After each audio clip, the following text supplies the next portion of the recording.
Hi hello എല്ലാവർക്കും നമസ്കാരം. Talent അക്കാഡമിയുടെ ഒരു റെക്കോർഡ് ക്ലാസ്സിലേക്ക് ഏവരെയും സ്വാഗതം ചെയ്യുകയാണ്. നമ്മൾ 10th ലെവലിൻ്റെ കുറച്ച് പ്രീവിയസ് ക്വസ്റ്റ്യൻ പേപ്പറാണ് ഇവിടെ ഇന്ന് വർക്കൗട്ട് ചെയ്യുന്നത്. നല്ല അടിപൊളി കുറച്ച് പ്രീവിയസ് ക്വസ്റ്റ്യനായിട്ടാണ് ഞാൻ എത്തിയിട്ടുള്ളത്. നമുക്ക് നോക്കാം, എല്ലാവരും ശ്രദ്ധിക്കുക.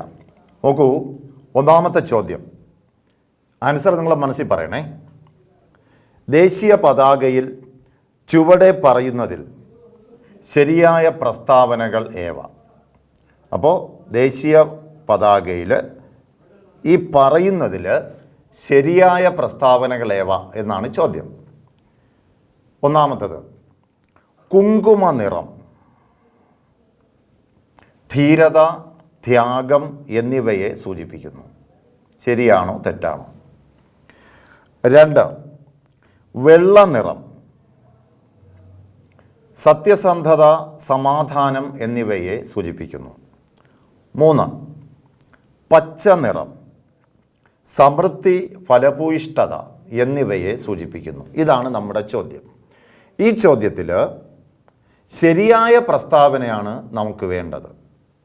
അപ്പോൾ കുങ്കുമ നിറം ധീരത, ത്യാഗം എന്നിവയെ സൂചിപ്പിക്കുന്നു. വെള്ള നിറം സത്യസന്ധത, സമാധാനം എന്നിവയെ സൂചിപ്പിക്കുന്നു. പച്ച നിറം സമൃദ്ധി, ഫലഭൂയിഷ്ഠത എന്നിവയെ സൂചിപ്പിക്കുന്നു. ഓപ്ഷൻ നോക്കാം. 1, 3 ശരിയാണ്. ബി 1, 2 ശരിയാണ്. സി 3 ശരിയാണ്. ഡി 1, 2, 3 ശരിയാണ്. ഇതിലേതാണ്? നമ്മുടെ മനസ്സിൽ ഒന്ന് ആൻസർ കണ്ടുവയ്ക്കുക. കുങ്കുമ നിറം ധീരത, ത്യാഗം എന്നിവയെ സൂചിപ്പിക്കുന്നു. ആ പ്രസ്താവന ശരിയാണ്. വെള്ള നിറം സത്യസന്ധത, സമാധാനം എന്നിവയെ സൂചിപ്പിക്കുന്നു. ആ പ്രസ്താവനയും കറക്റ്റാണ്. അപ്പോൾ ഈ ആൻസർ നമുക്ക് വേണം. പച്ച നിറം സമൃദ്ധി, ഫലഭൂയിഷ്ഠത എന്നിവയെയാണ് സൂചിപ്പിക്കുന്നത്. ആ പ്രസ്താവനയും വളരെ കറക്റ്റാണ്. അപ്പോൾ മൂന്നാമത്തെ സ്റ്റേറ്റ്മെൻറ്റും ശരിയാണ്. അപ്പോൾ നമ്മുടെ ആൻസർ നമുക്ക് ഏതെടുക്കാം? ഡി ആണ് നമ്മുടെ ശരി ഉത്തരം, അല്ലേ? ഡി 1, 2, 3 എന്നിവ ശരിയാണ് എന്നുള്ളതാണ്. വളരെ ശ്രദ്ധിച്ച് ഇത് പഠിച്ചു വയ്ക്കുക. അപ്പോൾ കുങ്കുമ നിറം ധീരത, ത്യാഗം. വെളുത്ത നിറം വെള്ള, നടുക്കുള്ള വെള്ള സത്യസന്ധത, സമാധാനം. പച്ച നിറം സമൃദ്ധി, ഫലഭൂയിഷ്ഠത. ഓക്കെ ആണേ? ഓക്കെ. അപ്പോൾ നമുക്ക് ഇതിനെ കണക്ട് ചെയ്ത് വരുന്ന ചില കാര്യങ്ങളും കൂടെ വേണം. ഭരണഘടനാ നിർമ്മാണ സഭ എപ്പോഴാണ് ദേശീയ പതാകയെ ഇന്ത്യയുടെ ദേശീയ പതാകയെ അംഗീകരിച്ചത്? അല്ലെങ്കിൽ ദേശീയ പതാകയെ ഭരണഘടനാ നിർമ്മാണ സഭ അംഗീകരിച്ചത് എപ്പോഴാണ്? ഭരണഘടനാ നിർമ്മാണ സഭ അംഗീകരിക്കുന്നത് 1947 ജൂലൈ മാസം 22-ാം തീയതിയാണ്. ഇന്ത്യൻ ഭരണഘടനയുടെ നിർമ്മാണ സഭ നമ്മുടെ ദേശീയ പതാകയെ അംഗീകരിച്ചത് എപ്പോഴാണ്? 1947 ജൂലൈ മാസം 22-ാം തീയതി. ദെൻ ആരാണ് നമ്മുടെ ദേശീയ പതാക പ്രിപ്പയർ ചെയ്തത്, തയ്യാറാക്കിയത്? അപ്പോൾ ദേശീയ പതാക രൂപകൽപ്പന ചെയ്തത് ആരാണ്? പിംഗളി വെങ്കയ്യ എന്ന് പറയുന്ന ആളാണ്. നിങ്ങൾക്കത് അറിയാം, എന്നാലും ഞാനൊന്ന് അറിഞ്ഞുകൂടാത്തവർക്ക് കൊണ്ട് എഴുതുകയാണേ. പിംഗളി വെങ്കയ്യ. അദ്ദേഹം ആന്ധ്രാപ്രദേശുകാരനാണ്. അപ്പോൾ ആന്ധ്രാപ്രദേശുകാരനായ പിംഗളി വെങ്കയ്യയാണ് യഥാർത്ഥത്തിൽ നമ്മുടെ ദേശീയ പതാക രൂപകൽപ്പന ചെയ്തത്. ദേശീയ പതാകയുടെ ഓരോ നിറത്തിനും പിന്നെ നേവി ബ്ലൂവിലുള്ള ആ അശോക ചക്രത്തിനും യഥാർത്ഥ അർത്ഥം, അതായത് അതിൻ്റെ വിശകലനം വ്യക്തമായി നൽകിയ വ്യക്തി ആരാണ്? അതായത് കുങ്കുമ നിറമുണ്ട്, വെളുത്ത നിറമുണ്ട്, പച്ച നിറമുണ്ട്, പിന്നെ 24 ആരക്കാലുകളുള്ള അശോക ചക്രവുമുണ്ട്. ഇവയ്ക്ക് യഥാർത്ഥത്തിൽ നിർവചനം നൽകിയത് ആരാണ്? നിർവചനം നൽകിയ വ്യക്തി അത് മറ്റാരുമല്ല, ഡോക്ടർ രാധാകൃഷ്ണനാണ്. ഡോക്ടർ രാധാകൃഷ്ണൻ. ഞാനിപ്പോൾ പറഞ്ഞതൊക്കെ മനസ്സിലായെന്ന് തോന്നും. അപ്പോൾ നമ്മുടെ ദേശീയ പതാകയുടെ ഓരോ കളറിനും അശോക ചക്രത്തിനും അതിൻ്റേതായ നിർവചനം, അതാണ്ട് ധീരത, ത്യാഗം, പിന്നെ സത്യസന്ധത, സമാധാനം, സമൃദ്ധി, ഫലഭൂയിഷ്ഠത, ഈ ഒരു നിർവചനം നൽകിയതാരെന്ന് ചോദിച്ചാൽ നമ്മുടെ ഡോക്ടർ രാധാകൃഷ്ണനാണെന്നും കൂടെ ഒന്ന് ഓർമ്മിച്ചു കൊള്ളുക. ദെൻ നമ്മുടെ ഭരണഘടനയുടെ ആകൃതി നമുക്കെല്ലാവർക്കും അറിയാം. എന്താണ്? ദീർഘ ആകൃതിയാണ് അല്ലേ? അതായത് ഏതാണ്ട് 3:2 എന്ന് പറയും. ദീർഘചതുരാകൃതി എന്നാണ് യഥാർത്ഥത്തിൽ അതിന് പറയുന്നത്. ദീർഘചതുരാകൃതി. അതിൻ്റെ റേഷ്യോ എത്രയാണ്? 3:2 ആണ് അതിൻ്റെ റേഷ്യോ എന്ന് പറയുന്നത്. ദീർഘചതുരാകൃതിയാണ്, 3:2 ആണ്.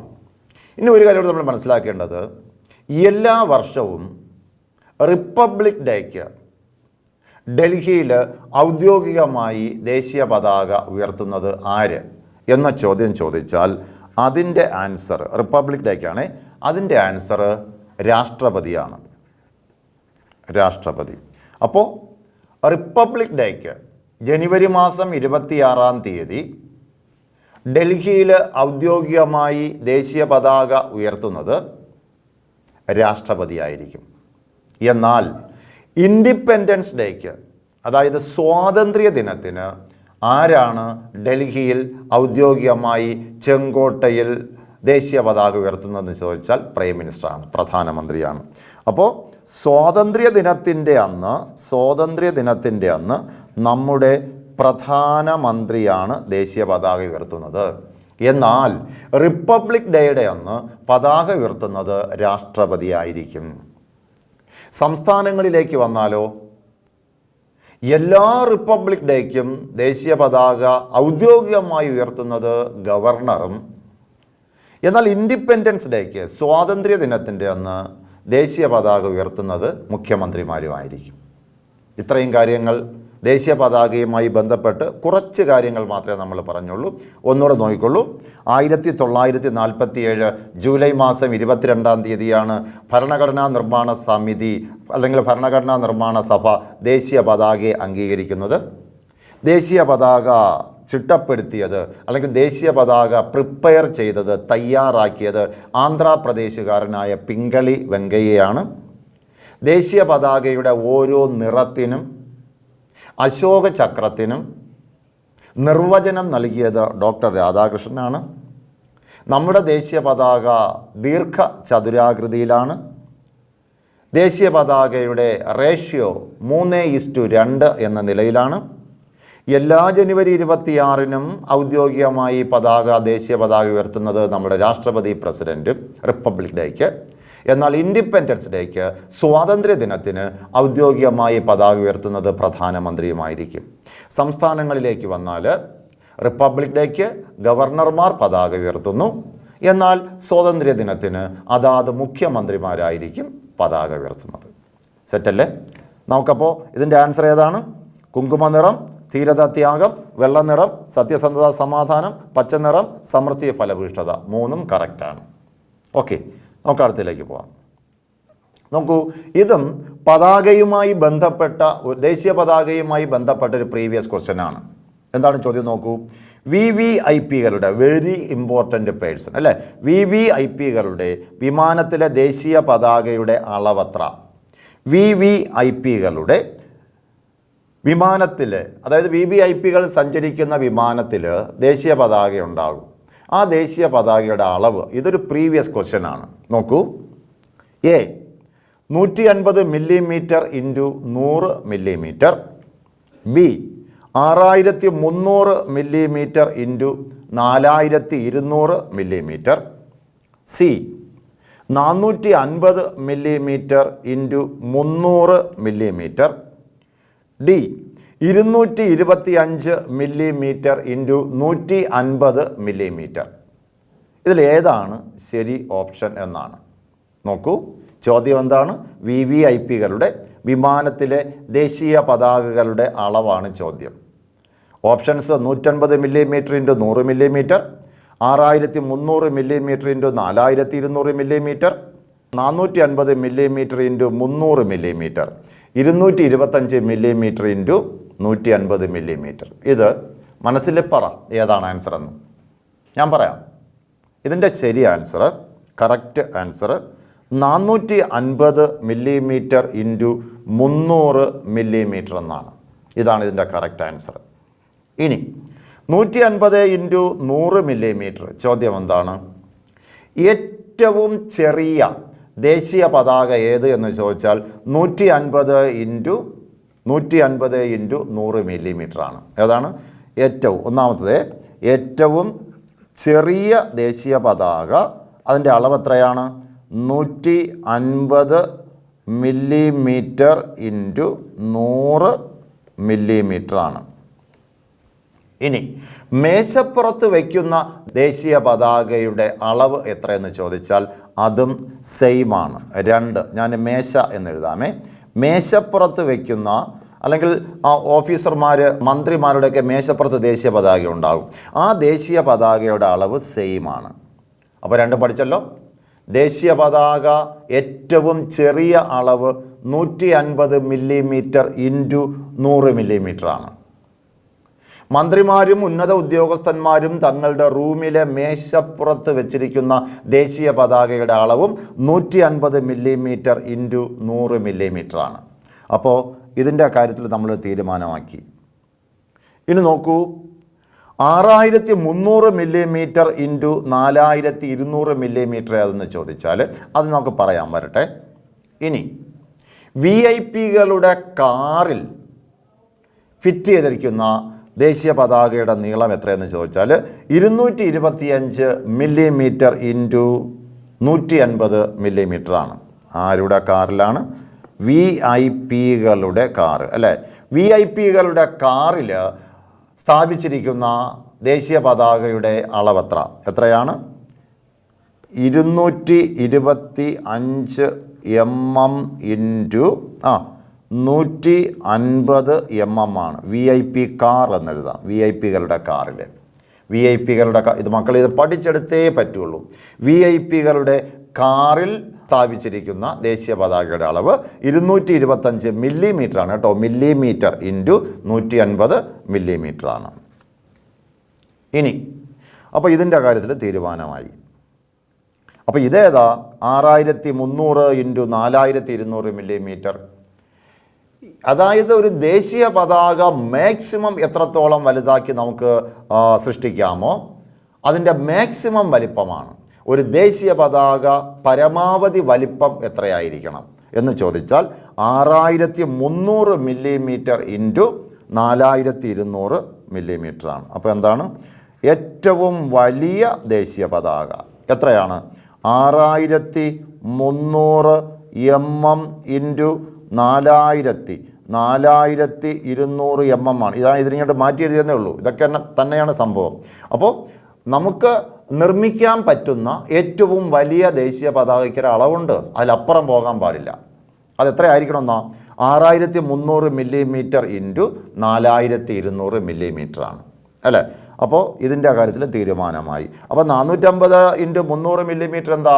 അത് വിമാനങ്ങൾ VVIP-കളുടെ വിമാനങ്ങളിൽ ഘടിപ്പിച്ചിരിക്കുന്നതാണ്. ഏതാ? 450 ഇൻറ്റു 300 മില്ലിമീറ്റർ. ഓക്കെ, 3:2 എന്ന അളവിൽ ഇങ്ങനെയാണ് നമുക്ക് ദേശീയ പതാകകൾ ക്രമീകരിക്കേണ്ടത്. ഒന്നുകൂടെ നോക്കാം. ഏറ്റവും ചെറിയ ദേശീയ പതാകയുടെ അളവ് എത്ര? 150 മില്ലിമീറ്റർ ഇൻറ്റു 100 മില്ലിമീറ്റർ. മേശപ്പുറത്ത് വെച്ചിരിക്കുന്ന ദേശീയ പതാകയുടെ അളവ് എത്ര? 150 മില്ലിമീറ്റർ ഇൻറ്റു 100 മില്ലിമീറ്റർ. അടുത്ത് VIP-കളുടെ കാറിൽ സ്ഥാപിച്ചിരിക്കുന്ന ദേശീയ പതാകയുടെ അളവ് എത്ര? 225 മില്ലിമീറ്റർ ഇൻറ്റു 150 മില്ലിമീറ്റർ. ഇനി VVIP-കളുടെ വിമാനത്തിൽ സ്ഥാപിച്ചിരിക്കുന്ന ദേശീയ പതാകയുടെ അളവ് എത്ര? 450 മില്ലിമീറ്റർ ഇൻറ്റു 300 മില്ലിമീറ്റർ. പരമാവധി വലിപ്പത്തിലുള്ള ദേശീയ പതാകയുടെ അളവ് എത്ര? 6300 മില്ലിമീറ്റർ ഇൻറ്റു 4200 മില്ലിമീറ്റർ. ഓക്കെയാണേ. അപ്പോൾ ഇത്രയും കാര്യങ്ങൾ വളരെ സെറ്റായിട്ട് പഠിച്ചെടുക്കുക. അപ്പോൾ നമ്മുടെ ഇവിടെ ആൻസർ ഏതാണ്? VVIP-കളുടെ വിമാനത്തിലെ ദേശീയ പതാകയുടെ അളവ് 450 മില്ലിമീറ്റർ ഇൻറ്റു 300 മില്ലിമീറ്റർ ആണ്. ഓക്കെ, നമുക്ക് അടുത്തിലേക്ക് പോകാം. എന്താണ് അരിച്ചിറക്കൽ സിദ്ധാന്തം എന്ന് പറയുന്നത്? അരിച്ചിറക്കൽ സിദ്ധാന്തം അല്ലെങ്കിൽ ഡൗൺവേർഡ് ഫിൽട്രേഷൻ തിയറി എന്നറിയപ്പെടുന്ന ഏതാണ്? ഒരു പ്രീവിയസ് ക്വസ്റ്റ്യൻ. എന്താണ് അരിച്ചിറക്കൽ സിദ്ധാന്തം അഥവാ downward filtration theory?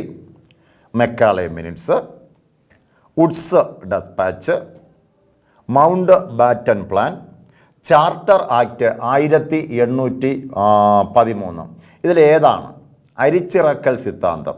Macaulay minutes ആണോ, വുഡ്സ് ഡെസ്പാച്ച് ആണോ, മൗണ്ട് ബാറ്റൻ പ്ലാൻ ആണോ, ചാർട്ടർ ആക്ട് ആണോ? 1813 ചാർട്ടർ ആക്ട് ആണോ? മനസ്സിൽ പറ, ഏതാണ് ഇതിൻ്റെ ആൻസർ പറയുന്നത്? അരിച്ചിറക്കൽ സിദ്ധാന്തം അല്ലെങ്കിൽ നമുക്ക് ഡൗൺവേർഡ് ഫിൽട്രേഷൻ തിയറി എന്ന് പറയാം. Downward filtration theory. ഇതിൻ്റെ ആൻസർ മക്കളെ മെക്കാളെ മിനിറ്റ്സ് ആണ്. ഇതിൻ്റെ ആൻസർ ഏതാണ്? അരിച്ചിറക്കൽ സിദ്ധാന്തം എന്ത് എന്ന് ചോദിച്ചാൽ, ഡൗൺവേർഡ് ഫിൽട്രേഷൻ തിയറി എന്തെന്ന് ചോദിച്ചാൽ മെക്കാളെ മിനിറ്റ്സ് ആണ്. മെക്കാളെ പ്രഭു തയ്യാറാക്കിയ ഇന്ത്യയുടെ വിദ്യാഭ്യാസപരവുമായി ബന്ധപ്പെട്ട, അതായത് ഇംഗ്ലീഷ് വിദ്യാഭ്യാസം ഇൻട്രൊഡ്യൂസ് ചെയ്തതിന് വേണ്ടി ബന്ധപ്പെട്ട ഒരു സിദ്ധാന്തമാണ്, ഒരു റിപ്പോർട്ടാണ് എന്തെന്ന് പറയുന്നത് മെക്കാളെ മിനിറ്റ്സ് എന്ന പേരിൽ അറിയപ്പെടുന്നത്, അല്ലേ? അരിച്ചിറക്കൽ സിദ്ധാന്തം. അതായത് ഇന്ത്യയിൽ പാശ്ചാത്യ വിദ്യാഭ്യാസത്തിന് തുടക്കം കുറിച്ചതാണ് മെക്കാളെ മിനിറ്റ്സ്. എന്താണ്? പാശ്ചാത്യ വിദ്യാഭ്യാസ രംഗത്തിന് അടിത്തറയിട്ടത്.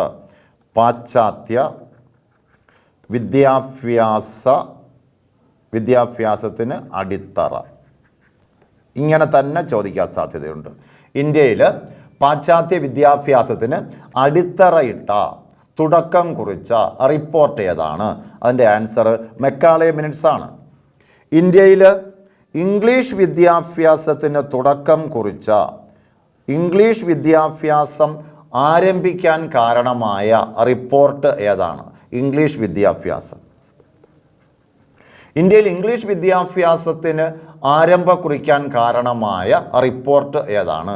ആ റിപ്പോർട്ടിൻ്റെ പേര് നമ്മുടെ മെക്കാളെ മിനിറ്റ്സ് എന്ന പേരിലാണ് അറിയപ്പെടുന്നത്. ഇന്ത്യയിൽ ഇംഗ്ലീഷ് ഔദ്യോഗിക ഭാഷയായി പ്രഖ്യാപിച്ച വർഷം നിങ്ങൾക്കറിയാം. ഏത് വർഷമാണ്? 1835 ഔദ്യോഗികമായിട്ട് ഇംഗ്ലീഷ് വിദ്യാഭ്യാസം ഇന്ത്യയിൽ ആരംഭിക്കുന്നത്. ആരെന്ന് നമുക്കറിയാം. എന്താ പേര്? അദ്ദേഹത്തിൻ്റെ പേര് വില്യം ബെന്നി പ്രഭുവാണ്. ഏത് വർഷമാണത്? 1835. അപ്പോൾ ഇതാണ് മെക്കാളെ മിനിറ്റ്സ് എന്ന് പറയുന്നത്. വുഡ്സ് ഡെസ്പാച്ച് ഇതുമായി ബന്ധപ്പെട്ടത് തന്നെയാണ്. എന്നാൽ നമ്മുടെ ഇവിടുത്തെ ചോദ്യം അരിച്ചിറക്കൽ സിദ്ധാന്തം അഥവാ ഡൗൺവേർഡ് ഫിൽട്രേഷൻ തിയറി എന്നറിയപ്പെടുന്നത് എന്ത് എന്ന് ചോദിച്ചാൽ അത് മെക്കാളെ മിനിറ്റ്സ് ആണ്. മെക്കാളെ പ്രഭുവിൻ്റെ റിപ്പോർട്ട്, അത്രയേ ഉള്ളൂ, വേറെ ഒന്നുമില്ല. മിനിറ്റ്സ് എന്ന് പറഞ്ഞാൽ മെക്കാളെ പ്രഭു തയ്യാറാക്കിയ ഒരു വിദ്യാഭ്യാസപരമായ റിപ്പോർട്ട് ബ്രിട്ടീഷ് പാർലമെൻറ്റിലെ ബ്രിട്ടീഷ് ഗവൺമെൻറ്റിൻ്റെ മുന്നിൽ സബ്മിറ്റ് ചെയ്തു. അതിൻ്റെ 3 പ്രധാനപ്പെട്ട പോയിന്റുകൾ: ഇന്ത്യയിലെ പാശ്ചാത്യ വിദ്യാഭ്യാസത്തിന് അടിത്തറയിട്ടു മെക്കാളെ മിനിറ്റ്സ്, ഇന്ത്യയിൽ ഇംഗ്ലീഷ് വിദ്യാഭ്യാസം ആരംഭിക്കാൻ കാരണമായി മെക്കാളെ മിനിറ്റ്സ്, ഇന്ത്യയിൽ ഇംഗ്ലീഷ് വിദ്യാഭ്യാസം സ്ഥാപിച്ച വർഷം, ഇന്ത്യയിൽ ഇംഗ്ലീഷ് ഔദ്യോഗിക ഭാഷയായിട്ട് പ്രഖ്യാപിച്ച വർഷം 1835 എന്നുകൂടെ ഒന്ന് ഓർമ്മിച്ച് വെച്ചേക്കുക.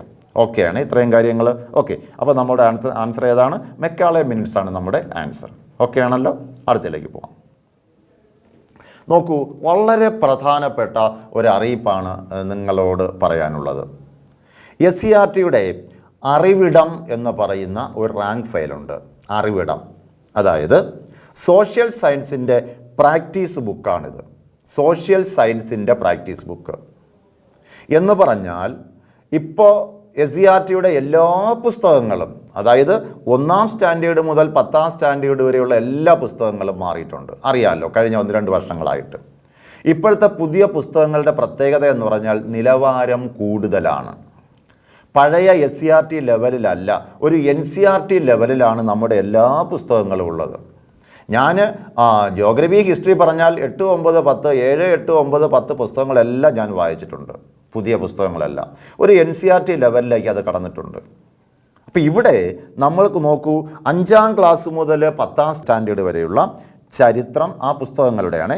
ഭൂമിശാസ്ത്രം, ഭരണഘടന, ധനതത്വശാസ്ത്രം, പൗരധർമ്മം എന്നിവയെല്ലാം 5 മുതൽ 10ാം ക്ലാസ് വരെയുള്ള എല്ലാ ക്ലാസ്സുകളിലെയും സോഷ്യൽ സയൻസ് ഈ പറയുന്ന കണ്ടൻറ്റുകളെല്ലാം 2500-ലധികം പരിശീലന ചോദ്യങ്ങളും ഉത്തരങ്ങളും അടങ്ങുന്ന ഒരു പുസ്തകം.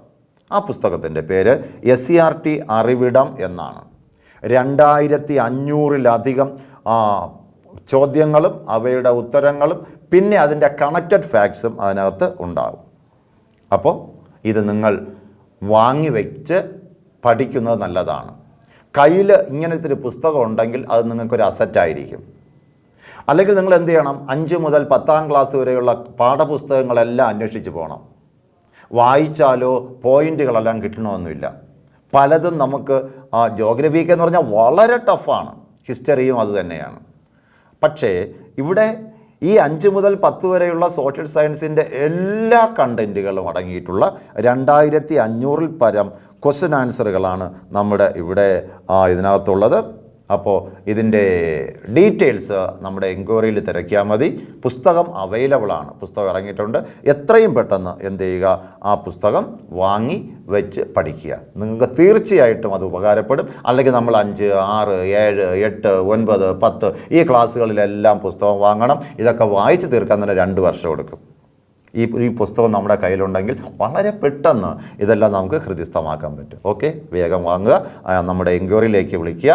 എൻക്വയറിയിലേക്ക് വിളിച്ചിട്ട് അതിൻ്റെ ഡീറ്റെയിൽസ് അവർ പറഞ്ഞു തരും. പുസ്തകം ആൾറെഡി നമുക്കുണ്ട്. ഓക്കെ, നമുക്ക് അടുത്തതിലേക്ക് പോകാം. ബ്രിട്ടീഷ് ഇന്ത്യയിലെ ആദ്യത്തെ വിദ്യാഭ്യാസ കമ്മീഷൻ്റെ പേരെന്താണ്? ഇതാണ് ചോദ്യം. ബ്രിട്ടീഷ് ഇന്ത്യ, അവിടെ നമ്മൾ മനസ്സിലാക്കേണ്ടത് ബ്രിട്ടീഷ് ഇന്ത്യയിലും വിദ്യാഭ്യാസ കമ്മീഷനുണ്ട്, സ്വതന്ത്ര ഇന്ത്യയിലും ഇൻഡിപെൻഡൻറ്റ് ഇന്ത്യയിലും വിദ്യാഭ്യാസ കമ്മീഷനുകളുണ്ട്. നമ്മൾ ഇവിടുത്തെ പ്രീവിയസ് ക്വസ്റ്റ്യൻ ഏതാ? ബ്രിട്ടീഷ് ഇന്ത്യയിലെ ആദ്യത്തെ വിദ്യാഭ്യാസ കമ്മീഷൻ്റെ പേരെന്താണ്? ഇതാണ് നമ്മുടെ ചോദ്യം. ആൻസറുകൾ നോക്കൂ മക്കളെ. ഒന്നാമത്തത് റാലെ കമ്മീഷനാണോ? രണ്ടാമത്തത് സാഡിലർ കമ്മീഷനാണോ? മൂന്നാമത്തത് സക്കീർ ഹുസൈൻ കമ്മീഷനാണോ, കമ്മിറ്റിയാണോ? അടുത്തത് ഹണ്ടർ കമ്മീഷനാണോ? ഇതൊക്കെയാണ് നമ്മുടെ ആൻസറുകൾ, ഓപ്ഷൻസ്. നമ്മൾ മനസ്സിലാക്കേണ്ടത് ഈ പറഞ്ഞിരിക്കുന്ന 4 ഓപ്ഷനുകളും ബ്രിട്ടീഷ് ഇന്ത്യയിലെ ബ്രിട്ടീഷുകാർ നിയമിച്ച വിദ്യാഭ്യാസ കമ്മീഷനാണ്. പക്ഷെ ഇവിടെ നമുക്ക് വേണ്ട ആൻസർ ഏതാണ്? ബ്രിട്ടീഷ് ഇന്ത്യയിലെ ആദ്യത്തെ വിദ്യാഭ്യാസ കമ്മീഷനാണ് നമുക്ക് വേണ്ടത്. നോക്കൂ, റാലെ കമ്മീഷനാണോ? റാലെ കമ്മീഷൻ അല്ല. സാഡിലർ കമ്മീഷനാണോ? അല്ല. സക്കീർ ഹുസൈൻ കമ്മീഷനാണോ? അല്ല. പിന്നെയോ ഹണ്ടർ കമ്മീഷനാണ് നമ്മുടെ ആൻസർ. അപ്പോൾ ബ്രിട്ടീഷ് ഇന്ത്യയിലെ ആദ്യത്തെ വിദ്യാഭ്യാസ കമ്മീഷൻ്റെ പേര് ചോദിച്ചാൽ ആൻസർ ഏതാണ്? Hunter commission. അപ്പോൾ ഹണ്ടർ കമ്മീഷനെ പറ്റി 1-2 പോയിൻറ്റ്സുകൾ നമുക്ക് ഒന്ന് പഠിക്കണം. നോക്കൂ, ഹണ്ടർ കമ്മീഷൻ രൂപീകരിച്ച അല്ലെങ്കിൽ ഹണ്ടർ കമ്മീഷനെ നിയമിച്ച വർഷം 1882-ലാണ് ഹണ്ടർ കമ്മീഷനെ നിയമിക്കുന്നത്.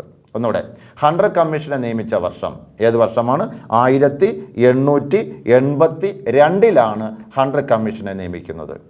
ആരാണ് ഈ ഹണ്ടർ കമ്മീഷൻ്റെ ചെയർമാൻ എന്ന് പറയുന്നത്? വില്യം വിൽസൺ ഹണ്ടർ എന്ന് പറയുന്ന വ്യക്തിയാണ്. എന്താ അതിൻ്റെ പേര്? William Wilson Hunter. അപ്പോൾ ഒന്നുകൂടെ, ഹണ്ടർ കമ്മീഷനെ നിയമിച്ച വർഷം 1882. ഹണ്ടർ കമ്മീഷൻ അതിൻ്റെ ചെയർമാൻ ആര് എന്ന് ചോദിച്ചാൽ വില്യം വിൽസൺ ഹണ്ടറാണ്. ഹണ്ടർ കമ്മീഷനെ ആരാണ് നിയമിച്ചത്? ഹണ്ടർ കമ്മീഷനെ നിയമിക്കുന്നത് റിപ്പൺ പ്രഭുവാണ്. ആരാ നിയമിക്കുന്നത്? റിപ്പൺ പ്രഭു. അപ്പോൾ ഇത്രയും കാര്യങ്ങൾ ഹണ്ടർ കമ്മീഷനെ കണക്ട് ചെയ്ത് ഒന്ന് ഓർമ്മിച്ച് വെച്ചേക്കുക. എന്തൊക്കെയാണ് നമ്മുടെ പോയിന്റുകൾ? ബ്രിട്ടീഷ് ഇന്ത്യയിലെ ആദ്യത്തെ വിദ്യാഭ്യാസ കമ്മീഷൻ്റെ പേര് ഹണ്ടർ കമ്മീഷൻ. ഹണ്ടർ കമ്മീഷനെ നിയമിച്ച വർഷം 1882. ഹണ്ടർ കമ്മീഷനെ നിയമിച്ച വൈസ്രോയി ആര് എന്ന് ചോദിച്ചാൽ ആരാണ്? നമ്മുടെ റിപ്പൺ പ്രഭുവാണ് ഹണ്ടർ കമ്മീഷനെ നിയമിച്ചത്. ഹണ്ടർ കമ്മീഷൻ്റെ ചെയർമാൻ്റെ പേര് വില്യം വിൽസൺ ഹണ്ടർ. ഹണ്ടർ നമുക്ക് വേറൊരു ഹണ്ടർ കമ്മീഷനും കൂടെ ഉണ്ട്, അത് മറക്കണ്ട. 1919 ജാലിയൻ വാലാബാഗ് കൂട്ടക്കൊലയെക്കുറിച്ച് അന്വേഷിക്കാൻ നിയോഗിച്ച കമ്മീഷൻ്റെ പേരും എന്ത് തന്നെയാണ്? ഹണ്ടർ കമ്മീഷൻ എന്ന് തന്നെയാണ്. മനസ്സിലായില്ലേ? അപ്പോൾ ഹണ്ടർ കമ്മീഷൻ അത് വേറെ ഹണ്ടർ കമ്മീഷൻ, ഇത് വേറെ ഹണ്ടർ കമ്മീഷൻ, രണ്ടും 2 പേരാണെന്ന് ഓർമ്മിച്ചുകൊള്ളുക. അപ്പോൾ ജാലിയൻ വാലാബാഗ് മാസക്കറിലെ ഹണ്ടർ കമ്മീഷൻ തന്നെ. ഇവിടെ നമുക്ക് ബ്രിട്ടീഷ് ഇന്ത്യയിലെ ഒന്നാമത്തെ വിദ്യാഭ്യാസ കമ്മീഷൻ്റെ പേരാണ് ഹണ്ടർ കമ്മീഷൻ. Okay, clear. ഇനി ബ്രിട്ടീഷ് ഇന്ത്യയിലെ രണ്ടാമത്തെ വിദ്യാഭ്യാസ കമ്മീഷൻ്റെ പേരാണ് റാലെ കമ്മീഷൻ എന്ന് പറയുന്നത്. ഒന്നുകൂടെ, ബ്രിട്ടീഷ് ഇന്ത്യയിലെ രണ്ടാമത്തെ വിദ്യാഭ്യാസ കമ്മീഷൻ്റെ പേര് റാലെ കമ്മീഷൻ. അപ്പോൾ ഇത് രണ്ടാമത്തതാണ്, സെക്കൻഡ് 2. ഇത് ഫസ്റ്റാണ്, രണ്ടാമത്തെ കമ്മീഷൻ. ഈ കമ്മീഷനെ നിയമിക്കുന്നത് 1902. അപ്പോൾ ബ്രിട്ടീഷുകാർ റാലെ വിദ്യാഭ്യാസ കമ്മീഷനെ നിയമിച്ച വർഷം 1902 ബ്രിട്ടീഷുകാർ റാലെ വിദ്യാഭ്യാസ കമ്മീഷനെ നിയമിച്ചത്. 1904 ഇന്ത്യൻ സർവകലാശാല നിയമം നിലവിൽ വരാൻ കാരണമായ കമ്മീഷൻ ഏത് എന്ന് ചോദിച്ചാൽ നമ്മുടെ റാലെ കമ്മീഷനാണ്. 1904 ഇന്ത്യൻ സർവകലാശാല നിയമം, ഇത് ശ്രദ്ധിച്ചോളണേ. 1904 ഇന്ത്യൻ സർവകലാശാല നിയമം നിലവിൽ വരാൻ കാരണമായ വിദ്യാഭ്യാസ കമ്മീഷൻ്റെ പേര് ചോദിച്ചാൽ നമ്മുടെ റാലെ കമ്മീഷനാണ്. റാലെ കമ്മീഷനെ ആരാണ് നിയമിച്ചതെന്ന് ചോദിച്ചാൽ കഴ്സൺ പ്രഭുവാണ്. റാലെ കമ്മീഷനെ നിയമിച്ച ആളിൻ്റെ പേര് കഴ്സൺ പ്രഭു. അതേസമയം ഹണ്ടർ കമ്മീഷനെ നിയമിച്ചത് ഏത് പ്രഭു എന്ന് ചോദിച്ചാൽ റിപ്പൺ പ്രഭുവാണ്. റാലെ കമ്മീഷനെ നിയമിച്ചത് കഴ്സൺ പ്രഭു, ഹണ്ടർ കമ്മീഷനെ നിയമിച്ചത് റിപ്പൺ പ്രഭു. ബ്രിട്ടീഷ് ഇന്ത്യയിലെ മൂന്നാമത്തെ വിദ്യാഭ്യാസ കമ്മീഷനാണ് സാഡ്ലർ കമ്മീഷൻ. ബ്രിട്ടീഷുകാർ നിയമിച്ച മൂന്നാമത്തെ വിദ്യാഭ്യാസ കമ്മീഷൻ്റെ പേരാണ് സാഡ്ലർ കമ്മീഷൻ എന്ന് പറയുന്നത്. സാഡ്ലർ വിദ്യാഭ്യാസ കമ്മീഷനെ നിയമിക്കുന്ന വർഷം 1917. സാഡ്ലർ വിദ്യാഭ്യാസ കമ്മീഷനെ നിയമിക്കുന്നത് 1917. കൽക്കട്ട യൂണിവേഴ്സിറ്റി കമ്മീഷൻ ഏത് എന്ന് ചോദിച്ചാൽ സാഡ്ലർ കമ്മീഷനാണ്. സാഡ്ലർ കമ്മീഷൻ്റെ മറ്റൊരു പേര് Calcutta university commission. Calcutta university കമ്മീഷനാണ് സാഡ്ലർ കമ്മീഷൻ എന്നറിയപ്പെടുന്നത്. അല്ലെങ്കിൽ സാഡ്ലർ കമ്മീഷൻ്റെ മറ്റൊരു പേരാണ് കൽക്കട്ട യൂണിവേഴ്സിറ്റി കമ്മീഷൻ എന്നറിയപ്പെടുന്നത്. ഇനി നമ്മുടെ ബ്രിട്ടീഷ് ഇന്ത്യയിൽ അപ്പോൾ ഒന്ന് ഹണ്ടർ കമ്മീഷനായി, രണ്ടാമത്തത് റാലെ കമ്മീഷനായി, മൂന്നാമത്തത് സാഡ്ലർ കമ്മീഷനായി. ബ്രിട്ടീഷ് ഇന്ത്യയിലെ നാലാമത്തെ വിദ്യാഭ്യാസ കമ്മീഷനാണ് സക്കീർ ഹുസൈൻ കമ്മിറ്റി എന്ന് പറയുന്നത്. അപ്പോൾ ബ്രിട്ടീഷ് ഇന്ത്യയിലെ നാലാമത്തെ വിദ്യാഭ്യാസ കമ്മീഷൻ്റെ പേരെന്താണ്? സക്കീർ ഹുസൈൻ കമ്മിറ്റിയാണ്. സക്കീർ ഹുസൈൻ കമ്മിറ്റിയെ രൂപീകരിച്ച വർഷം 1937. സക്കീർ ഹുസൈൻ കമ്മിറ്റി രൂപീകരിച്ച വർഷം 1937. സക്കീർ ഹുസൈൻ കമ്മിറ്റി വളരെ പ്രധാനപ്പെട്ട ഒരു നിർദ്ദേശം നൽകിയിട്ടുണ്ട്. ബോധന മാധ്യമം എന്ന് പറയുന്നത് മാതൃഭാഷയിലായിരിക്കണം. എന്താണ് ബോധന മാധ്യമം മാതൃഭാഷയിലായിരിക്കണം എന്ന് നിർദ്ദേശിച്ച വിദ്യാഭ്യാസ കമ്മീഷനാണ് നമ്മുടെ സക്കീർ ഹുസൈൻ കമ്മിറ്റി എന്ന് പറയുന്നത്. ബോധന മാധ്യമം മാതൃഭാഷയിലായിരിക്കണം, ഇതാണ് സക്കീർ ഹുസൈൻ കമ്മിറ്റി പറഞ്ഞത്. സക്കീർ ഹുസൈൻ കമ്മിറ്റിയെ നിയമിച്ച വർഷം 1937. ഇനി ഈ ബ്രിട്ടീഷ് ഗവൺമെൻറ് അഞ്ചാമത്തെ ഒരു വിദ്യാഭ്യാസ കമ്മീഷനും കൂടെ ഞാനിത് മാറ്റി എഴുതാമേ. അഞ്ചാമത്തെ വിദ്യാഭ്യാസ കമ്മീഷനും കൂടെ നിയമിച്ചിട്ടുണ്ട്. ആ അഞ്ചാമത്തെ വിദ്യാഭ്യാസ കമ്മീഷൻ്റെ പേരാണ് സാർജൻറ്റ് കമ്മീഷൻ എന്ന് പറയുന്നത്. എന്താ കമ്മീഷൻ്റെ പേര്? സാർജൻറ്റ് കമ്മീഷൻ.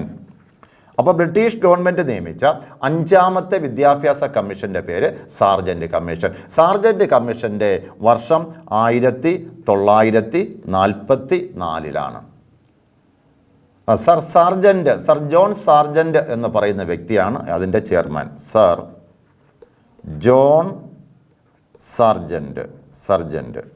ഓക്കെ, ഇത്രയേ ഉള്ളൂ. അപ്പോൾ ബ്രിട്ടീഷ് ഇന്ത്യയിൽ 5 പ്രധാനപ്പെട്ട വിദ്യാഭ്യാസ കമ്മീഷനുകളുണ്ട്. മക്കളെ ഒന്ന് മനസ്സിൽ കൊണ്ടുപോവാ, ആ ക്രമത്തിൽ കൊണ്ടുപോവാ. ഒന്നാമത്തെ വിദ്യാഭ്യാസ കമ്മീഷൻ ഹണ്ടർ കമ്മീഷൻ, വർഷം 1882. രണ്ടാമത്തെ വിദ്യാഭ്യാസ കമ്മീഷൻ റാലെ കമ്മീഷൻ, വർഷം 1902. മൂന്നാമത്തെ വിദ്യാഭ്യാസ കമ്മീഷൻ സാഡ്ലർ കമ്മീഷൻ. സാഡ്ലർ കമ്മീഷനെ നിയമിക്കുന്നത് 1917. നാലാമത്തെ വിദ്യാഭ്യാസ കമ്മീഷൻ സക്കീർ ഹുസൈൻ കമ്മീഷൻ. സക്കീർ ഹുസൈൻ കമ്മീഷനെ നിയമിച്ച വർഷം 1937. അഞ്ചാമത്തെ വിദ്യാഭ്യാസ കമ്മീഷൻ സാർജൻറ്റ് കമ്മീഷൻ. സാർജൻറ്റ് കമ്മീഷനെ നിയമിക്കുന്നത് 1944. ഈ 5 വിദ്യാഭ്യാസ കമ്മീഷനുകളും ബ്രിട്ടീഷ് ഇന്ത്യയിലെ വിദ്യാഭ്യാസ കമ്മീഷനുകളാണ്. സ്വതന്ത്ര ഇന്ത്യയിലെ വിദ്യാഭ്യാസ കമ്മീഷനുകൾ ഒന്ന് സ്പീഡിൽ പറഞ്ഞിട്ട് നമുക്ക് അടുത്ത ക്വസ്റ്റ്യനിലേക്ക് ഒന്ന് പോകാം. മനസ്സിലായല്ലോ? അപ്പോൾ ഞാൻ കണക്റ്റഡ് ഫാക്ട്സ് കംപ്ലീറ്റ് പറഞ്ഞു പോവുകയാണ്. അപ്പോൾ നിങ്ങൾ പറ, സ്വതന്ത്ര ഇന്ത്യയിലെ ഇൻഡിപെൻഡൻറ്റ് ഇന്ത്യയിലെ ഒന്നാമത്തെ വിദ്യാഭ്യാസ കമ്മീഷൻ്റെ പേരെന്താ? സ്വതന്ത്ര ഇന്ത്യയിലെ ഒന്നാമത്തെ വിദ്യാഭ്യാസ കമ്മീഷൻ്റെ പേര് ഡോക്ടർ രാധാകൃഷ്ണൻ കമ്മീഷൻ എന്നാണ്. എന്താ പേര്? Doctor Radhakrishnan Krishnan commission. സ്വതന്ത്ര ഇന്ത്യയിലെ ആദ്യത്തെ വിദ്യാഭ്യാസ കമ്മീഷൻ്റെ പേര് ഡോക്ടർ രാധാകൃഷ്ണൻ കമ്മീഷൻ. ഈ ഡോക്ടർ രാധാകൃഷ്ണൻ കമ്മീഷന് മറ്റൊരു പേരുടെ ഉണ്ട്. എന്താണ്? യൂണിവേഴ്സിറ്റി എഡ്യൂക്കേഷൻ കമ്മീഷൻ എന്നും ഇതറിയപ്പെടുന്നു. യൂണിവേഴ്സിറ്റി എഡ്യൂക്കേഷൻ കമ്മീഷൻ എന്നും ഏതിനെ അറിയപ്പെടുന്നു? ഡോക്ടർ രാധാകൃഷ്ണൻ കമ്മീഷൻ അറിയപ്പെടുന്നു. ഈ ഡോക്ടർ രാധാകൃഷ്ണൻ കമ്മീഷനെ അല്ലെങ്കിൽ യൂണിവേഴ്സിറ്റി എഡ്യൂക്കേഷൻ കമ്മീഷനെ നിയമിച്ച വർഷം 1948. ഡോക്ടർ രാധാകൃഷ്ണൻ കമ്മീഷൻ എപ്പോഴാണ് റിപ്പോർട്ട് സമർപ്പിച്ചത്? 1949 ഓഗസ്റ്റ് മാസത്തിൽ റിപ്പോർട്ട് സമർപ്പിക്കുന്നു. ഒന്നുകൂടെ, സ്വതന്ത്ര ഇന്ത്യയിലെ ആദ്യത്തെ വിദ്യാഭ്യാസ കമ്മീഷൻ്റെ പേര് doctor Radhakrishnan commission. Doctor Radhakrishnan കമ്മീഷൻ്റെ മറ്റൊരു പേര് university education commission. Doctor Radhakrishnan കമ്മീഷനെ നിയമിച്ച വർഷം 1948. ഡോക്ടർ രാധാകൃഷ്ണൻ കമ്മീഷൻ എപ്പോഴാണ് തൻ്റെ അറിവ്, താൻ പഠിച്ച കാര്യങ്ങൾ, അതായത് വിദ്യാഭ്യാസപരമായി താൻ ഇന്ത്യക്ക് വേണ്ടി പഠിച്ച കാര്യങ്ങൾ സബ്മിറ്റ് ചെയ്തപ്പോഴാണ്? 1949 ഓഗസ്റ്റിലാണ് അദ്ദേഹം ഇതെന്ത് ചെയ്യുന്നത്? സബ്മിറ്റ് ചെയ്യുന്നത്. അപ്പോൾ ഇതാണ് സ്വതന്ത്ര ഇന്ത്യയിലെ ഒന്നാമത്തെ വിദ്യാഭ്യാസ കമ്മീഷൻ. ഇനി സ്വതന്ത്ര ഇന്ത്യയിലെ രണ്ടാമത്തെ വിദ്യാഭ്യാസ കമ്മീഷൻ്റെ പേര് ഡോക്ടർ ലക്ഷ്മണസ്വാമി മുതലിയാർ കമ്മീഷൻ. അപ്പോൾ എന്താ പേര്? Doctor Lakshmanaswami Mudaliar commission. ലക്ഷ്മണസ്വാമി മുതലിയാർ കമ്മീഷനാണ് സ്വതന്ത്ര ഇന്ത്യയിലെ രണ്ടാമത്തെ വിദ്യാഭ്യാസ കമ്മീഷൻ എന്ന് പറയുന്നത്. ഇതിന് മറ്റൊരു പേരുടെയുണ്ട്, സെക്കൻഡറി എഡ്യൂക്കേഷൻ കമ്മീഷൻ എന്ന് ഇതറിയപ്പെടുന്നു. എന്താ മറ്റൊരു പേര്? സെക്കൻഡറി. ഞാൻ എല്ലാം എഴുതുന്നില്ല, സമയമില്ലാത്തതുകൊണ്ടാണ്. സെക്കൻഡറി എഡ്യൂക്കേഷൻ കമ്മീഷൻ എന്നും ഡോക്ടർ ലക്ഷ്മണസ്വാമി മുതലിയാർ കമ്മീഷനെ അറിയപ്പെടുന്നുണ്ട്, മറക്കണ്ട. അപ്പോൾ ഈ ലക്ഷ്മണസ്വാമി മുതലിയാർ കമ്മീഷനെ നിയമിച്ച വർഷം 1952. രണ്ടാമത്തെ കമ്മീഷനുമായി. മൂന്നാമത്തെ സ്വതന്ത്ര ഇന്ത്യയിലെ മൂന്നാമത്തെ വിദ്യാഭ്യാസ കമ്മീഷൻ്റെ പേരാണ് കോത്താരി കമ്മീഷൻ. എന്താ പേര്? കോത്താരി കമ്മീഷൻ. മൂന്നാമത്തെ കമ്മീഷൻ്റെ പേര് കോത്താരി കമ്മീഷൻ. കോത്താരി കമ്മീഷൻ എന്ന് പറഞ്ഞാൽ ഡോക്ടർ DS കോത്താരി അധ്യക്ഷനായിരുന്നു. ലക്ഷ്മണസ്വാമി മുതലിയാർ എന്ന് പറഞ്ഞാൽ ലക്ഷ്മണസ്വാമി മുതലിയാർ അധ്യക്ഷനായിരുന്നു. Kothari commission doctor DS Kothari. Kothari കമ്മീഷനെ നിയമിച്ചതെപ്പോഴാണ്? 1964. കോത്താരി വിദ്യാഭ്യാസ കമ്മീഷനെ നിയമിക്കുന്ന വർഷം എപ്പോഴാണ്? 1964.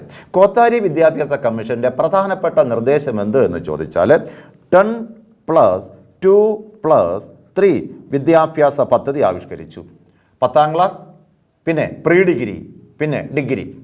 അപ്പോൾ 10+2+3 എന്ന് പറയുന്ന വിദ്യാഭ്യാസ പദ്ധതി ആവിഷ്കരിച്ച ഒരുപാട് നിർദ്ദേശങ്ങളുണ്ട് കേട്ടോ. എല്ലാം പറയാനുള്ള സമയം ഇവിടെ ഇല്ല. അതൊരു ടോപ്പിക്കായിട്ട് പഠിപ്പിക്കേണ്ടതാണ്. നമ്മളിപ്പോൾ കണക്റ്റഡ് ഫാക്ട്സ് വേഗം പറഞ്ഞു പോവുകയാണ്. അപ്പോൾ 10+2+3 എന്ന വിദ്യാഭ്യാസ പദ്ധതി ആവിഷ്കരിച്ചത് നമ്മുടെ കോത്താരി കമ്മീഷനാണ്. ഇത് കൂടാതെ 3 ദേശീയ വിദ്യാഭ്യാസ നയങ്ങളും കൂടെയുണ്ട്. ദേശീയ വിദ്യാഭ്യാസ നയങ്ങൾ, നാഷണൽ എഡ്യൂക്കേഷൻ പ്രോഗ്രാം. അതിൽ ഒന്നാമത്തെ NEP നാഷണൽ എഡ്യൂക്കേഷൻ പ്രോഗ്രാം 1968. രണ്ടാമത്തെ NEP എന്ന് പറയുന്നത് 1986. മൂന്നാമത്തത് അവസാനം നമ്മുടെ നരേന്ദ്രമോദി ഗവൺമെൻറ് കൊണ്ടുവന്ന NEP എന്ന് പറയുന്നത് NEP നാഷണൽ എഡ്യൂക്കേഷൻ പ്രോഗ്രാം, ദേശീയ വിദ്യാഭ്യാസ നയം. അത് 2020 ആണ്, 2020. ഒരുപാട് കാര്യങ്ങൾ ഇതിനകത്ത് പറയുന്നുണ്ട്. ഇതിൽ ഓപ്പറേഷൻ ബ്ലാക്ക് ബോർഡ് പരീക്ഷയ്ക്ക് ചോദിച്ചിട്ടുണ്ട്. ഓപ്പറേഷൻ ബ്ലാക്ക് ബോർഡ് വന്നത് 1986 ദേശീയ വിദ്യാഭ്യാസ നയത്തിൻ്റെ ഭാഗമായിട്ടാണ് ഓപ്പറേഷൻ ബ്ലാക്ക് ബോർഡ് വന്നത്. ഓപ്പറേഷൻ ബ്ലാക്ക് ബോർഡ് പ്രൈമറി വിദ്യാഭ്യാസത്തെ പ്രോത്സാഹിപ്പിക്കുന്നതിന് വേണ്ടിയുള്ള ഒരു പദ്ധതിയായിരുന്നു. ഇത് കൊണ്ടുവന്ന പ്രധാനമന്ത്രി രാജീവ് ഗാന്ധിയാണെന്ന് ഓർമ്മിച്ചുകൊള്ളുക. അപ്പോൾ ബ്രിട്ടീഷ് ഇന്ത്യയിലെ വിദ്യാഭ്യാസ കമ്മീഷനുകളും സ്വതന്ത്ര ഇന്ത്യയിലെ വിദ്യാഭ്യാസ കമ്മീഷനുകളും ഞാൻ ഒരുവിധം ഭംഗിയായിട്ട് വളരെ പെട്ടെന്ന് പറഞ്ഞു തീർത്തു. ഓക്കെ ആണല്ലോ? യെസ്, നമുക്ക് അടുത്ത ക്വസ്റ്റ്യനിലേക്ക് പോകണം. നോക്കിക്കോളൂ. ഇന്ത്യയിൽ ഇംഗ്ലീഷ് ഔദ്യോഗിക ഭാഷയാക്കിയ ഗവർണർ ജനറൽ ആരാണ്? ഇന്ത്യയിൽ ഇംഗ്ലീഷ് ഔദ്യോഗിക ഭാഷയാക്കിയ ഗവർണർ ജനറലിൻ്റെ പേര് വേഗം ഒന്ന് പറയൂ. ഇന്ത്യയിൽ ഇംഗ്ലീഷിനെ ഔദ്യോഗിക ഭാഷയാക്കിയ ഗവർണർ ജനറലിൻ്റെ പേര് ഡൽഹൌസി പ്രഭുവാണോ, വില്യം ബെൻഡിക് പ്രഭുവാണോ, ഡഫറിൻ പ്രഭുവാണോ, കാനിങ് പ്രഭുവാണോ? ഇതിൽ ആരാണ് ഇംഗ്ലീഷ് വിദ്യാഭ്യാസത്തെ ഔദ്യോഗിക ഭാഷയാക്കി മാറ്റിയത്? ആരാണ്? ഡൽഹൌസി പ്രഭുവാണോ? അല്ല. വില്യം ബെൻഡിക് പ്രഭുവാണോ? ആണ്. അല്ലേ? അപ്പോൾ വില്യം ബെന്റി പ്രഭുവാണ് ആൻസർ. ഡഫറിൻ പ്രഭുവും അല്ല, കാനിങ് പ്രഭുവും അല്ല. അപ്പോൾ ഇന്ത്യയിൽ ഇംഗ്ലീഷ് വിദ്യാഭ്യാസം ഔദ്യോഗിക ഭാഷയാക്കി മാറ്റിയ വ്യക്തി വില്യം ബെന്റി പ്രഭുവാണ്. അതിൻ്റെ വർഷം നമുക്കറിയാം, 1835 ഏത് വർഷമാണ്? 1835 അത് സംഭവിച്ചത്. ഇനി നോക്കൂ, ഈ വില്യം ബെന്റി പ്രഭുവിനെ പറ്റി 1-2 പോയിന്റ്സ് എന്ന് പറയണേ. ഇദ്ദേഹം ഒരു തീവ്രവാദി ഗ്രൂപ്പിനെ അമർച്ച ചെയ്തു. ആ തീവ്രവാദി ഗ്രൂപ്പിൻ്റെ പേര് തഗ്ഗുകൾ എന്നാണ്. അതായത് ഇവരുടെ പരിപാടി എന്ന് പറഞ്ഞാൽ ഇവർ കവർച്ച സംഘമാണ്. ഉത്തരേന്ത്യയിലെ, മധ്യേന്ത്യയിലും ഉത്തരേന്ത്യയിലും ആ കാലഘട്ടത്തിലുണ്ടായിരുന്ന ഒരു കവർച്ച സംഘമാണ് തഗ്ഗുകൾ എന്ന് പറയുന്നത്. ആർക്കും ഇവരെ അമർച്ച ചെയ്യാൻ പറ്റില്ല. വഴിപോക്കരെ ആയാലും അല്ലാത്ത ആളുകളെയും എന്താ ചെയ്യുക? കൊള്ളയടിക്കുക, അവരെ വധിക്കുക. അങ്ങനെയുള്ളൊരു മിലിറ്റൻ്റ് ഗ്രൂപ്പായിരുന്നു, ഒരു വിഭാഗമായിരുന്നു ഏത്? തഗ്ഗുകൾ. ഈ തഗ്ഗുകളെ അമർച്ച ചെയ്ത ബ്രിട്ടീഷ് വൈസ്രോയി ആര് എന്ന് ചോദിച്ചാൽ, ബ്രിട്ടീഷുകാരൻ ആര് എന്ന് ചോദിച്ചാൽ വില്യം ബെന്റി പ്രഭുവാണ്. മാത്രവുമല്ല, ഈ വില്യം ബെന്റി പ്രഭു നിങ്ങൾക്ക് എല്ലാവർക്കും അറിയാം, 1829 വില്യം ബെന്റി പ്രഭുവാണ് സതി നിരോധിച്ചത്, അല്ലേ? വില്യം ബെന്റി പ്രഭു സതി നിരോധിച്ച വർഷം പറ? 1829. ഇനി പെൺ ശിശുഹത്യ നിരോധിച്ചതും ഇദ്ദേഹമാണ്, വില്യം ബെന്റി പ്രഭുവാണ്. പെൺ ശിശുഹത്യ നിരോധിച്ചതും വില്യം ബെന്റി പ്രഭു. അപ്പോൾ വില്യം ബെന്റി പ്രഭുവിനെ കണക്ട് ചെയ്ത് നമ്മളിപ്പോൾ അഡീഷണലായിട്ട് 2-3 പോയിന്റ് പറഞ്ഞു. തഗ്ഗുകൾ എന്ന് പറയുന്ന തീവ്രവാദികളെ അല്ലെങ്കിൽ കൊള്ളക്കാരെ, അതാണ് നല്ല വാക്ക്. അന്ന് തീവ്രവാദികൾ എന്ന് പറഞ്ഞാൽ കൊള്ളക്കാരാണ്, കൊള്ളക്കാർ. അപ്പോൾ തഗ്ഗുകൾ എന്ന് പറയുന്ന കൊള്ളക്കാരെ അമർച്ച ചെയ്തത് വില്യം ബെന്റിക്കാണ്. സതി നിയമം മൂലം 1829 നിരോധിക്കുന്നത് വില്യം ബെന്റി പ്രഭുവാണ്. പെൺ ശിശുഹത്യ നിരോധിച്ചത് ആര് എന്ന് ചോദിച്ചാൽ വില്യം ബെന്റി പ്രഭുവാണ്. ഇനി നമുക്ക് ഡൽഹൌസി പ്രഭുവിനെ പറ്റി എന്തൊക്കെ അറിയാം? കുറേ കാര്യങ്ങൾ നിങ്ങൾക്ക് അറിയാമല്ലോ. ഡൽഹൌസി പ്രഭു ബ്രിട്ടീഷ് ഇന്ത്യയിലെ ആധുനിക ഇന്ത്യയുടെ പിതാവ്, അല്ലേ? ആധുനിക ഇന്ത്യയുടെ പിതാവ് എന്നറിയപ്പെടുന്നത് നമ്മുടെ ഡൽഹൌസി പ്രഭുവാണ്. ഇന്ത്യയിൽ റെയിൽവേ കൊണ്ടുവന്നത് ഡൽഹൌസി പ്രഭുവാണ്. ഈ ഡൽഹൌസി പ്രഭുവാണ് ടെലഗ്രാഫ് സംവിധാനവും പോസ്റ്റൽ സർവീസും ഒക്കെ ആധുനികവൽക്കരിച്ച് കൊണ്ടുവന്നതും അദ്ദേഹമാണ്. ഇനി അദ്ദേഹത്തെ പറ്റി പറയുന്ന വളരെ പ്രധാനപ്പെട്ടൊരു പോയിന്റാണ് ദത്താവകാശ നിരോധന നയം, അല്ലേ?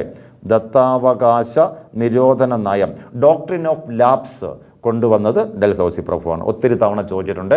റെയിൽവേ സിസ്റ്റവും ചോദിച്ചിട്ടുണ്ട്, ദത്താവകാശ നിരോധന നയവും ചോദിച്ചിട്ടുണ്ട്. ആരാ കൊണ്ടുവന്നത്? നമ്മുടെ ഡൽഹൌസി പ്രഭുവാണെന്ന് ഓർമ്മിച്ചുകൊള്ളുക. ദത്താവകാശ നിരോധന നയം എന്താണെന്നറിയാം. ബ്രിട്ടീഷ് ഇന്ത്യയിലെ ഏതെങ്കിലും ഒരു നാട്ടുരാജാവിന് അനന്തരാവകാശിയായി ആൺമക്കൾ ഇല്ലാതെ വന്നാൽ ആ രാജാവിന് മറ്റൊരു ആൺകുട്ടിയെ ദത്തെടുക്കാൻ പാടില്ല. ഈ രാജാവിൻ്റെ കാലം കഴിഞ്ഞാൽ ആ രാജ്യം ബ്രിട്ടീഷ് ഇന്ത്യയോട് ലയിപ്പിക്കും. ഈ പദ്ധതിയുടെ പേരാണ് ഏതാ? നമ്മുടെ ദത്താവകാശ നിരോധന നയം അഥവാ ഡോക്ട്രിൻ ഓഫ് ലാപ്സ് എന്ന് പറയുന്നത്. ദത്താവകാശ നിരോധന നയം, അല്ലെങ്കിൽ നമ്മളതിനെ ഡോക്ട്രിൻ ഓഫ് ലാപ്സ് എന്ന് പറയും. ഇനി നമ്മുടെ കാനിങ് പ്രഭുവിനെ പറ്റി നമുക്ക് എന്തറിയാം? കാനിങ് പ്രഭുവിനെ പറ്റി എന്തൊക്കെ കാര്യങ്ങളാണ് നമുക്ക് കാനിങ് പ്രഭുവിനെ പറ്റി അറിയുന്നത്? ബ്രിട്ടീഷ് ഇന്ത്യയിലെ ആദ്യത്തെ വൈസ്രോയി എന്നറിയപ്പെടുന്നത് ഇദ്ദേഹമാണ്. ബ്രിട്ടീഷ് ഇന്ത്യയിലെ ആദ്യത്തെ വൈസ്രോയി, ബ്രിട്ടീഷ് ഇന്ത്യയിലെ ആദ്യത്തെ വൈസ്രോയി. അങ്ങനെയാണെങ്കിൽ നമുക്ക് ഇദ്ദേഹത്തെ എന്ന് പറയാം? ബ്രിട്ടീഷ് ഇന്ത്യയിലെ അവസാനത്തെ ഗവർണർ ജനറൽ എന്ന് പറയാം. അതായത് 1857 മഹത്തായ വിപ്ലവം നടക്കുന്ന സമയത്ത് ഇന്ത്യയിലെ ഗവർണർ ജനറൽ നമ്മുടെ കാനിങ് പ്രഭുവാണ്. വിപ്ലവമെല്ലാം ബ്രിട്ടീഷർ അടിച്ചമർത്തി ഇന്ത്യയുടെ ഭരണം ഇംഗ്ലീഷ് ഈസ്റ്റ് ഇന്ത്യ കമ്പനിയിൽ നിന്നും രാജ്ഞി ഏറ്റെടുക്കുന്നു. അതോടുകൂടി ഗവർണർ ജനറൽ വൈസ്രോയി എന്ന പേരിൽ അറിയപ്പെട്ടു. അപ്പോൾ വിപ്ലവം നടക്കുമ്പോൾ ഉണ്ടായിരുന്ന ഗവർണർ ജനറലാണ് കാനിങ് പ്രഭു. അപ്പോൾ ഗവർണർ ജനറൽ എന്നുള്ള സ്ഥാനം അദ്ദേഹത്തിന് മാറി. ആ സ്ഥാനത്ത് നിന്ന് മാറ്റിയിട്ട് പുതിയൊരു സ്ഥാനം കൊടുത്തു. ആളത് തന്നെയാണ്. അപ്പോൾ ബ്രിട്ടീഷ് ഇന്ത്യയിലെ അവസാനത്തെ ഗവർണർ ജനറൽ കാനിങ് പ്രഭു, ബ്രിട്ടീഷ് ഇന്ത്യയിലെ ആദ്യത്തെ വൈസ്രോയി കാനിങ് പ്രഭു. മറക്കൂലല്ലോ. അവസാനത്തെ ഗവർണർ ജനറലും ആദ്യത്തെ വൈസ്രോയും ഇദ്ദേഹമാണ്. ചിലപ്പോൾ പരീക്ഷ ചോദിക്കും കേട്ടോ, എക്സാമിന് ചോദിക്കുക. 1857 മഹത്തായ വിപ്ലവം നടക്കുമ്പോൾ ഇന്ത്യയുടെ ഗവർണർ ജനറൽ ആരായിരുന്നു? ആൻസർ ആരാണ്? നമ്മുടെ കാനിങ് പ്രഭുവാണ് answer. Archaeological survey of India എന്ന് നിങ്ങൾ കേട്ടിട്ടുണ്ടല്ലേ? ആർക്കിയോളജിക്കൽ സർവേ ഓഫ് ഇന്ത്യ, ഇത് പരീക്ഷയ്ക്ക് ചോദിച്ചിട്ടുണ്ട്. ആർക്കിയോളജിക്കൽ സർവേ ഓഫ് ഇന്ത്യ 1862 ആരംഭിച്ചതും ആരാണ്? നമ്മുടെ ഇദ്ദേഹമാണ്, കാനിങ് പ്രഭുവാണ്. അപ്പോൾ കണക്ട് ചെയ്ത് വരുന്ന കാര്യങ്ങൾ. ഡഫറിൻ പ്രഭു നമുക്കറിയാമല്ലോ, ഐ എൻ സി രൂപീകരിക്കുന്ന സമയത്ത് ഇന്ത്യയിലെ വൈസ്രോയി ആയിരുന്നു ആര്? ഡഫറിൻ പ്രഭു എന്ന് പറയുന്നത്. ഇന്ത്യൻ നാഷണൽ കോൺഗ്രസ് രൂപീകരിക്കുന്ന സമയത്ത് ഇന്ത്യയിലെ വൈസ്രോയി ആര് എന്ന് ചോദിച്ചാൽ ഡഫറിൻ പ്രഭുവാണ്. ക്ലിയർ അല്ലേ? ഓക്കെ, അപ്പോൾ ഇത്രയും കാര്യങ്ങൾ മനസ്സിലാക്കിക്കൊള്ളൂ. ഇന്ത്യയിലെ ഇംഗ്ലീഷ് ഔദ്യോഗിക ഭാഷ ആക്കിയത് ഗവർണർ ജനറലാണ്, നമ്മുടെ വില്യം ബെന്റി പ്രഭുവാണ്. ഓക്കെ, അടുത്തിലേക്ക് പോവാം. ശരിയായ പ്രസ്താവനകൾ കണ്ടെത്തുക. ചോദ്യം, ശരിയായ പ്രസ്താവനകൾ കണ്ടെത്തുക. ജ്യോതിബ ഫുലെയും സാവിത്രിഭായ് ഫുലെയും ചേർന്ന് പെൺകുട്ടികൾക്ക് വേണ്ടി ആദ്യത്തെ സ്കൂൾ സ്ഥാപിച്ചു. ഒന്നാമത്തെ പ്രസ്താവന. 2, 1849 ജനുവരി 1 ആണ് ഈ സ്കൂൾ സ്ഥാപിച്ചത്. ഈ സ്കൂൾ എന്നാണ്, ഈ സ്കൂള്, സ്കൂളല്ല, ഈ സ്കൂൾ സ്ഥാപിച്ചത്. അടുത്ത, ഡവാലിയിലാണ് സ്കൂൾ സ്ഥാപിച്ചത്. ഒന്നുകൂടെ, ഡവാലിയിലാണ് ഈ സ്കൂൾ സ്ഥാപിച്ചത്. അപ്പോൾ ശരിയായ, ഇതിലേതാണ് ശരിയായ പ്രസ്താവന? അതാണ് നമുക്ക് കണ്ടെത്തേണ്ടത്. ഇതിലെ ശരിയായ പ്രസ്താവന കണ്ടെത്തണം. ജ്യോതിബ ഫുലെയും സാവിത്രിഭായ് ഫുലെയും ചേർന്ന് പെൺകുട്ടികൾക്ക് വേണ്ടി ഇന്ത്യയിലെ ആദ്യത്തെ സ്കൂൾ സ്ഥാപിച്ചു. ശരിയോ തെറ്റോ? ആൻസർ ശരിയാണ്. 2, 1849 ജനുവരി 1 ഈ സ്കൂൾ സ്ഥാപിച്ചത്. ആ സ്റ്റേറ്റ്മെൻറ്റ് തെറ്റാണ്. 1848 ജനുവരി 1 കറക്റ്റ് ആൻസർ കേട്ടോ. 1848 ജനുവരി 1. 1848 പകരം ഇവിടെ 1849 എന്ന് കൊടുത്തു. അപ്പോൾ അത് തെറ്റാണ്. ഈ സ്റ്റേറ്റ്മെൻറ്റ് തെറ്റ്. 849 അല്ല, 848. അടുത്ത, ദിഡേവാലിയിലാണ് സ്കൂൾ സ്ഥാപിച്ചത്. അത് കറക്റ്റാണ്. പൂനെയിലാണ്, കറക്റ്റ്. പൂനെയിൽ എവിടെയാണ്? ദിഡേവാലി എന്ന് പറയും. പൂനെയിലെ ദിഡേവാലി എന്ന് പറയുന്ന സ്ഥലത്താണ് ഇത് സ്ഥാപിച്ചത്. അപ്പോൾ നമ്മുടെ ആൻസർ 1, 2, 3 ശരി, 1 മാത്രം ശരി, 3 മാത്രം ശരി, 1, 3 ശരി. മക്കളെ, ഇതിലെ കറക്റ്റ് ആൻസർ ഏതാണ്? ഇതിലെ കറക്റ്റ് ആൻസർ 1ഉം 3ഉമാണ് നമുക്ക് വേണ്ട ആൻസർ. ശരി ഓപ്ഷൻ. ഓക്കെ ആണേ. അപ്പോൾ ഇന്ത്യയിലെ ആദ്യത്തെ പെൺകുട്ടികൾക്ക് വേണ്ടിയുള്ള സ്കൂൾ സ്ഥാപിക്കുന്നത് ജ്യോതിബ ഫുലെയും സാവിത്രിഭായ് ഫുലെയും ചേർന്നാണ്. 1848 ജനുവരി 1 സ്ഥാപിച്ചത്. നമ്മൾ പൂനെ എന്നാണ് പഠിച്ചു വെച്ചിട്ടുള്ളത്. പൂനെയിലെ എവിടെ എന്ന് ചോദിച്ചാൽ ദിഡേവാലി എന്ന് പറയുന്ന സ്ഥലത്താണ്. ഓക്കെ, അടുത്ത ക്വസ്റ്റ്യൻ. ഭാഷാടിസ്ഥാനത്തിൽ സംസ്ഥാനങ്ങൾ രൂപീകരിക്കണം എന്ന ആവശ്യം ആദ്യമായി ഉന്നയിച്ച INC സമ്മേളനം. ഭാഷയുടെ അടിസ്ഥാനത്തിൽ, ലാംഗ്വേജിൻ്റെ അടിസ്ഥാനത്തിൽ സംസ്ഥാനങ്ങൾ രൂപീകരിക്കണം എന്ന ആവശ്യം ആദ്യമായിട്ട് ഉന്നയിച്ച INC സമ്മേളനം ഏതാണ്? 1929 ലാഹോർ സമ്മേളനം, 11 കൽക്കട്ട സമ്മേളനം, 20 നാഗ്പൂർ സമ്മേളനം, 24 ബെൽഗാം സമ്മേളനം. ഇതാണ് നമ്മുടെ ചോദ്യം. ഏത് നിങ്ങളൊന്ന് മനസ്സിൽ പറ. ഇതിലേതാണ് കറക്റ്റ് ആൻസർ? 29 ലാഹോർ സമ്മേളനമാണോ? അല്ല. 1911 കൽക്കട്ട സമ്മേളനമാണോ? അല്ല. 1920 നാഗ്പൂർ സമ്മേളനമാണോ? അതെയല്ലോ. 1924 ബെൽഗാം സമ്മേളനവും അല്ല. അപ്പോൾ ഭാഷാടിസ്ഥാനത്തിൽ ഇന്ത്യയിൽ എന്ത് വേണം? ഭാഷാടിസ്ഥാനത്തിൽ ഇന്ത്യയിൽ സംസ്ഥാനങ്ങൾ രൂപീകരിക്കണം എന്ന അഭിപ്രായം ആദ്യമായിട്ട് ഉരുത്തിരിഞ്ഞു വന്നത് ഏത് സമ്മേളനമാണ്? 1920 നാഗ്പൂർ സമ്മേളനത്തിലാണ്. ഈ നാഗ്പൂർ അറിയാമല്ലോ, നാഗ്പൂർ നമ്മുടെ മഹാരാഷ്ട്ര. ഈ സമ്മേളനത്തിൽ ആരാ അധ്യക്ഷനായിരുന്നത്? വിജയരാഘവ ആചാര്യ. പരീക്ഷയ്ക്ക് ചോദിച്ചിട്ടുണ്ട്. വിജയരാഘവ ആചാര്യ. അപ്പോൾ 1920 നാഗ്പൂർ സമ്മേളനത്തിൽ അധ്യക്ഷനായിരുന്നത് ആരാണ്? വിജയരാഘവ ആചാര്യ. ആ സമ്മേളനത്തിൽ വെച്ച് ഭാഷാടിസ്ഥാനത്തിൽ സംസ്ഥാനങ്ങൾ രൂപീകരിക്കണമെന്ന ആവശ്യമുണ്ടായി. അടുത്ത് 1929 ലാഹോർ സമ്മേളനം ഒരുപാട് പറയാനുണ്ട്, ഞാൻ പറയുന്നില്ല. അവിടെ അധ്യക്ഷത വഹിച്ചത് ആരാണ്? ജവഹർലാൽ നെഹ്റുവാണ്. 1929 ലാഹോർ സമ്മേളനത്തിൽ അധ്യക്ഷനായത്. 1911 കൽക്കട്ട സമ്മേളനം നമുക്കറിയാം, വളരെ ഫേമസ് ആണ്. ജനഗണമന ആദ്യമായി ആലപിച്ച കോൺഗ്രസ് സമ്മേളനമാണ് 1911 കൽക്കട്ട സമ്മേളനം എന്ന് പറയുന്നത്. ഈ കൽക്കട്ട സമ്മേളനത്തിൽ അധ്യക്ഷനായിരുന്നത്, ജനഗണമന ആലപിച്ച കൽക്കട്ട സമ്മേളനം 1911 അധ്യക്ഷനായിരുന്നത് ആരാണ്? BN ധർ എന്ന് പറയുന്ന വ്യക്തിയാണ്. ആരാ പേര്? BN ധർ ആണ് ഇവിടുത്തെ അധ്യക്ഷൻ. ഇത് വളരെ ഫേമസ്, എല്ലാവർക്കും അറിയാം അല്ലേ. 1924 ബെൽഗാം സമ്മേളനം. ബെൽഗാം എവിടെയെന്ന് വെച്ചാൽ കർണാടകത്തിലാണ്. കർണാടകത്തിലെ 1924 ബെൽഗാം സമ്മേളനത്തിൽ അധ്യക്ഷത വഹിച്ചത് ആരാണ്? മഹാത്മാഗാന്ധി. മഹാത്മാഗാന്ധി ആദ്യമായും അവസാനമായിട്ടും ഒരേ ഒരു പ്രാവശ്യം മാത്രമേ കോൺഗ്രസിൻ്റെ അധ്യക്ഷനായിരുന്നിട്ടുള്ളൂ. അത് 1924 ബെൽഗാം സമ്മേളനത്തിലാണ് അല്ലേ. ഗാന്ധിജി, MK ഗാന്ധി എന്ന് എഴുതാം, MK ഗാന്ധി. ഓക്കെയാണേ, ഞാൻ ഇനി കൂടുതൽ പറയുന്നില്ല, ഒരുപാട് പറയാനുണ്ട് ഇതിനെ കണക്ട് ചെയ്ത് വരുന്നത്, പക്ഷേ നമ്മുടെ സമയം പോകും. അപ്പോൾ ഓക്കെ, ഇവിടുത്തെ ആൻസർ ഏതാണ്? ഭാഷാടിസ്ഥാനത്തിൽ സംസ്ഥാനങ്ങൾ രൂപീകരിക്കണമെന്ന ആവശ്യം ആദ്യമായി ഉന്നയിച്ച INC സമ്മേളനം ചോദിച്ചാൽ അത് 1920 നാഗ്പൂർ സമ്മേളനമാണ്. അടുത്ത് നോക്കിക്കോളൂ. റഫറണ്ടം അഥവാ ജനഹിത പരിശോധന വഴി ഇന്ത്യയോട് കൂട്ടിച്ചേർത്ത നാട്ടുരാജ്യം ഏതാണ്? റഫറണ്ടം അഥവാ ജനഹിത പരിശോധന വഴി ഇന്ത്യയോട് കൂട്ടിച്ചേർത്ത നാട്ടുരാജ്യം ഏതാണ്? കാശ്മീരാണോ, ജുനഗഡാണോ, ഹൈദരാബാദാണോ, തിരുവിതാംകൂറാണോ? ഇത് വളരെ എളുപ്പമുള്ള ചോദ്യമാണ് അല്ലേ. ജനഹിത പരിശോധന നമുക്കറിയാം. ഇതിൻ്റെ ആൻസർ കണ്ടെത്തിയിട്ട് അതിലേക്ക് വരാം നമുക്ക്. അപ്പോൾ ഇതിൽ കാശ്മീരാണോ? അല്ല. ജുനഗഡാണോ? അതെ അല്ലേ. ബാക്കി ഹൈദരാബാദും തിരുവിതാംകൂറും അല്ല. അപ്പോൾ ജനഹിത പരിശോധനയുടെ അടിസ്ഥാനത്തിൽ അല്ലെങ്കിൽ റഫറണ്ടത്തിൻ്റെ അടിസ്ഥാനത്തിൽ ഇന്ത്യയോട് കൂട്ടിച്ചേർത്ത നാട്ടുരാജ്യം ചോദിച്ചാൽ ജുനഗഡാണ്. എന്ന് പറഞ്ഞാൽ ബ്രിട്ടീഷുകാർ ഇന്ത്യയിൽ നിന്ന് പോയ സമയത്ത് നമുക്കറിയാം ഏതാണ്ട് 565ഓളം നാട്ടുരാജ്യങ്ങളാണ് ഇന്ത്യയിൽ ഉണ്ടായിരുന്നത്. ഈ നാട്ടുരാജ്യങ്ങളെ ഇന്ത്യയിൽ ലയിപ്പിക്കുന്നതിന് വേണ്ടി 2 പേരാണ് മുന്നോട്ട് വന്നത്. ആരൊക്കെയാണ്?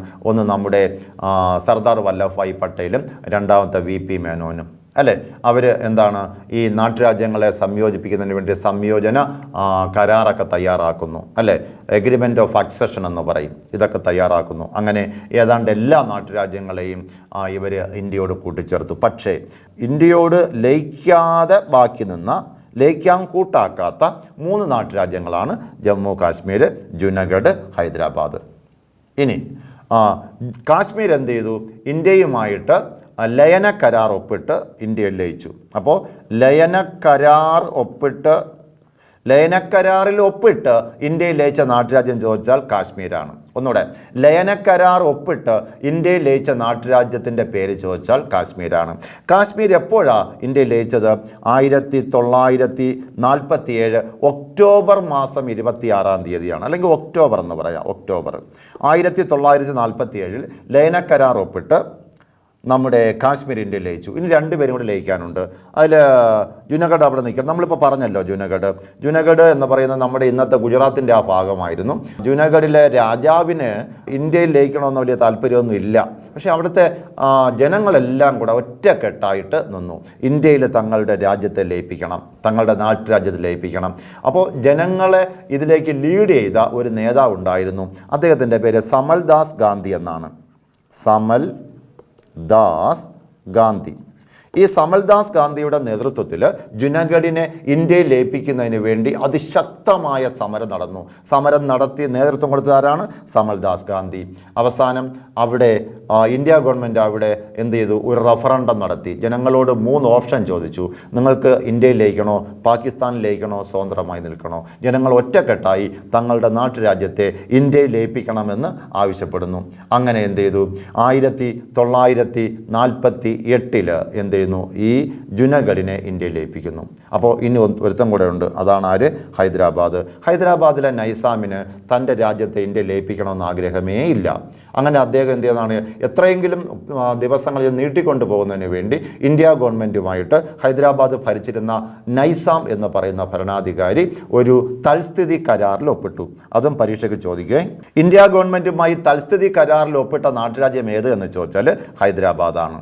അതായത് കുറച്ച് ദിവസം കൂടെ ഞങ്ങൾ ഈ സ്ഥിതി തുടരണം, 1 വർഷം കൂടെ ഞങ്ങൾക്കത് നീട്ടിത്തരണം. അത് ഇന്ത്യ ഗവൺമെൻറ് സമ്മതിച്ചു. ഇതിനിടയ്ക്കാണ് ഈ ഹൈദരാബാദിലെ നൈസാമിൻ്റെ യഥാർത്ഥ സ്വഭാവം ജനങ്ങൾക്ക് മനസ്സിലായത്. അയാൾക്ക് ഇന്ത്യയിൽ ലയിപ്പിക്കണമെന്ന് താല്പര്യമില്ല ഹൈദരാബാദിനെ. അങ്ങനെ ജനങ്ങൾ എന്ത് ചെയ്യുന്നു? ഇതിനെതിരെ സമരം നടത്തി. ആ ജനങ്ങളുടെ സമരത്തെ അടിച്ചമർത്താൻ വേണ്ടി ഇയാൾ എന്ത് ചെയ്തു? ഇയാൾക്ക് കുറച്ച് ഗുണ്ടകളുണ്ട്. ആ ഗുണ്ടകളെ എന്ത് ചെയ്യുന്നു? ഇറക്കുന്നു ജനങ്ങളെ അടിച്ചമർത്താൻ വേണ്ടി. ഇതെല്ലാം വീക്ഷിച്ചുകൊണ്ടിരിക്കുകയാണ് നമ്മുടെ ഗവൺമെൻറ് ഓഫ് ഇന്ത്യ. അങ്ങനെ ഗവൺമെൻറ് ഓഫ് ഇന്ത്യ എന്ത് ചെയ്യുന്നു? ഇവിടുത്തെ പ്രശ്നങ്ങൾ രൂക്ഷമാണ് എന്ന് മനസ്സിലാക്കിയപ്പോൾ ഇന്ത്യൻ ആർമിയെ ഹൈദരാബാദിൽ നിയമിക്കുന്നു അല്ലേ. അങ്ങനെ ഇന്ത്യൻ ആർമി അവിടെ വന്ന് ഒരു ഓപ്പറേഷൻ്റെ ഫലമായിട്ട് എന്ത് ചെയ്യുന്നു? ഈ ഹൈദരാബാദിനെ ഇന്ത്യയിൽ ലയിപ്പിക്കുകയാണ്. അപ്പോൾ അവിടെ ഒരു ചോദ്യമുണ്ട്. ഹൈദരാബാദ് ഇന്ത്യയിൽ ലയിപ്പിച്ചത് ഏത് സൈനിക നടപടിയുടെ ഫലമായിട്ടാണ്? അതിൻ്റെ ആൻസർ ഓപ്പറേഷൻ പോളോ. ഓപ്പറേഷൻ പോളോയുടെ അടിസ്ഥാനത്തിലാണ് ഹൈദരാബാദ് ഇന്ത്യയിൽ ലയിപ്പിച്ചത്.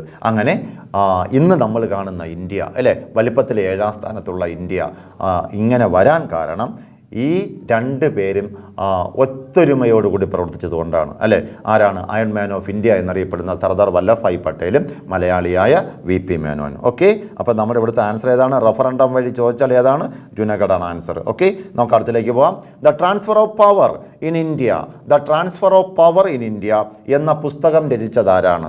Jawaharlal Nehru, VP Menon, Sardar Patel, Mountbatten അല്ലേ.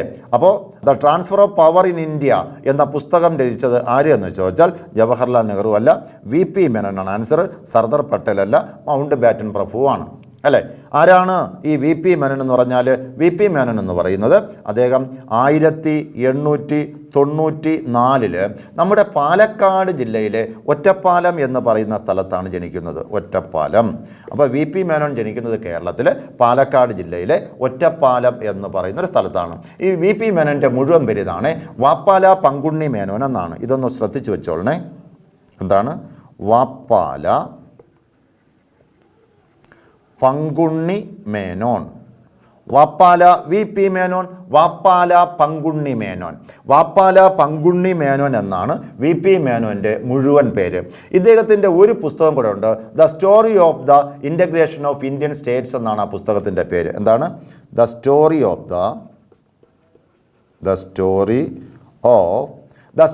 Of the integration of Indian states എന്നാണ്. Integration of Indian states. അപ്പോൾ the story of the integration of Indian state എന്ന പുസ്തകവും പിന്നെ the transfer of power in India എന്ന പുസ്തകവും രചിച്ചത് VP മേനോനാണ്. ഓക്കെ, അദ്ദേഹത്തിൻ്റെ മുഴുവൻ പേര് വാപ്പാല പങ്കുണ്ണി മേനോൻ എന്നും കൂടെ ഓർമ്മിച്ച് വെച്ചേക്കുക. അപ്പോൾ നമ്മുടെ ആൻസർ VP മേനോൻ. ഓക്കെ, അവിടെ നോക്കിക്കോളൂ. ഡിപ്പാർട്ട്മെൻറ്റ് ഓഫ് ആറ്റമിക് എനർജി DAEയുടെ ആസ്ഥാനം എവിടെയാണ്?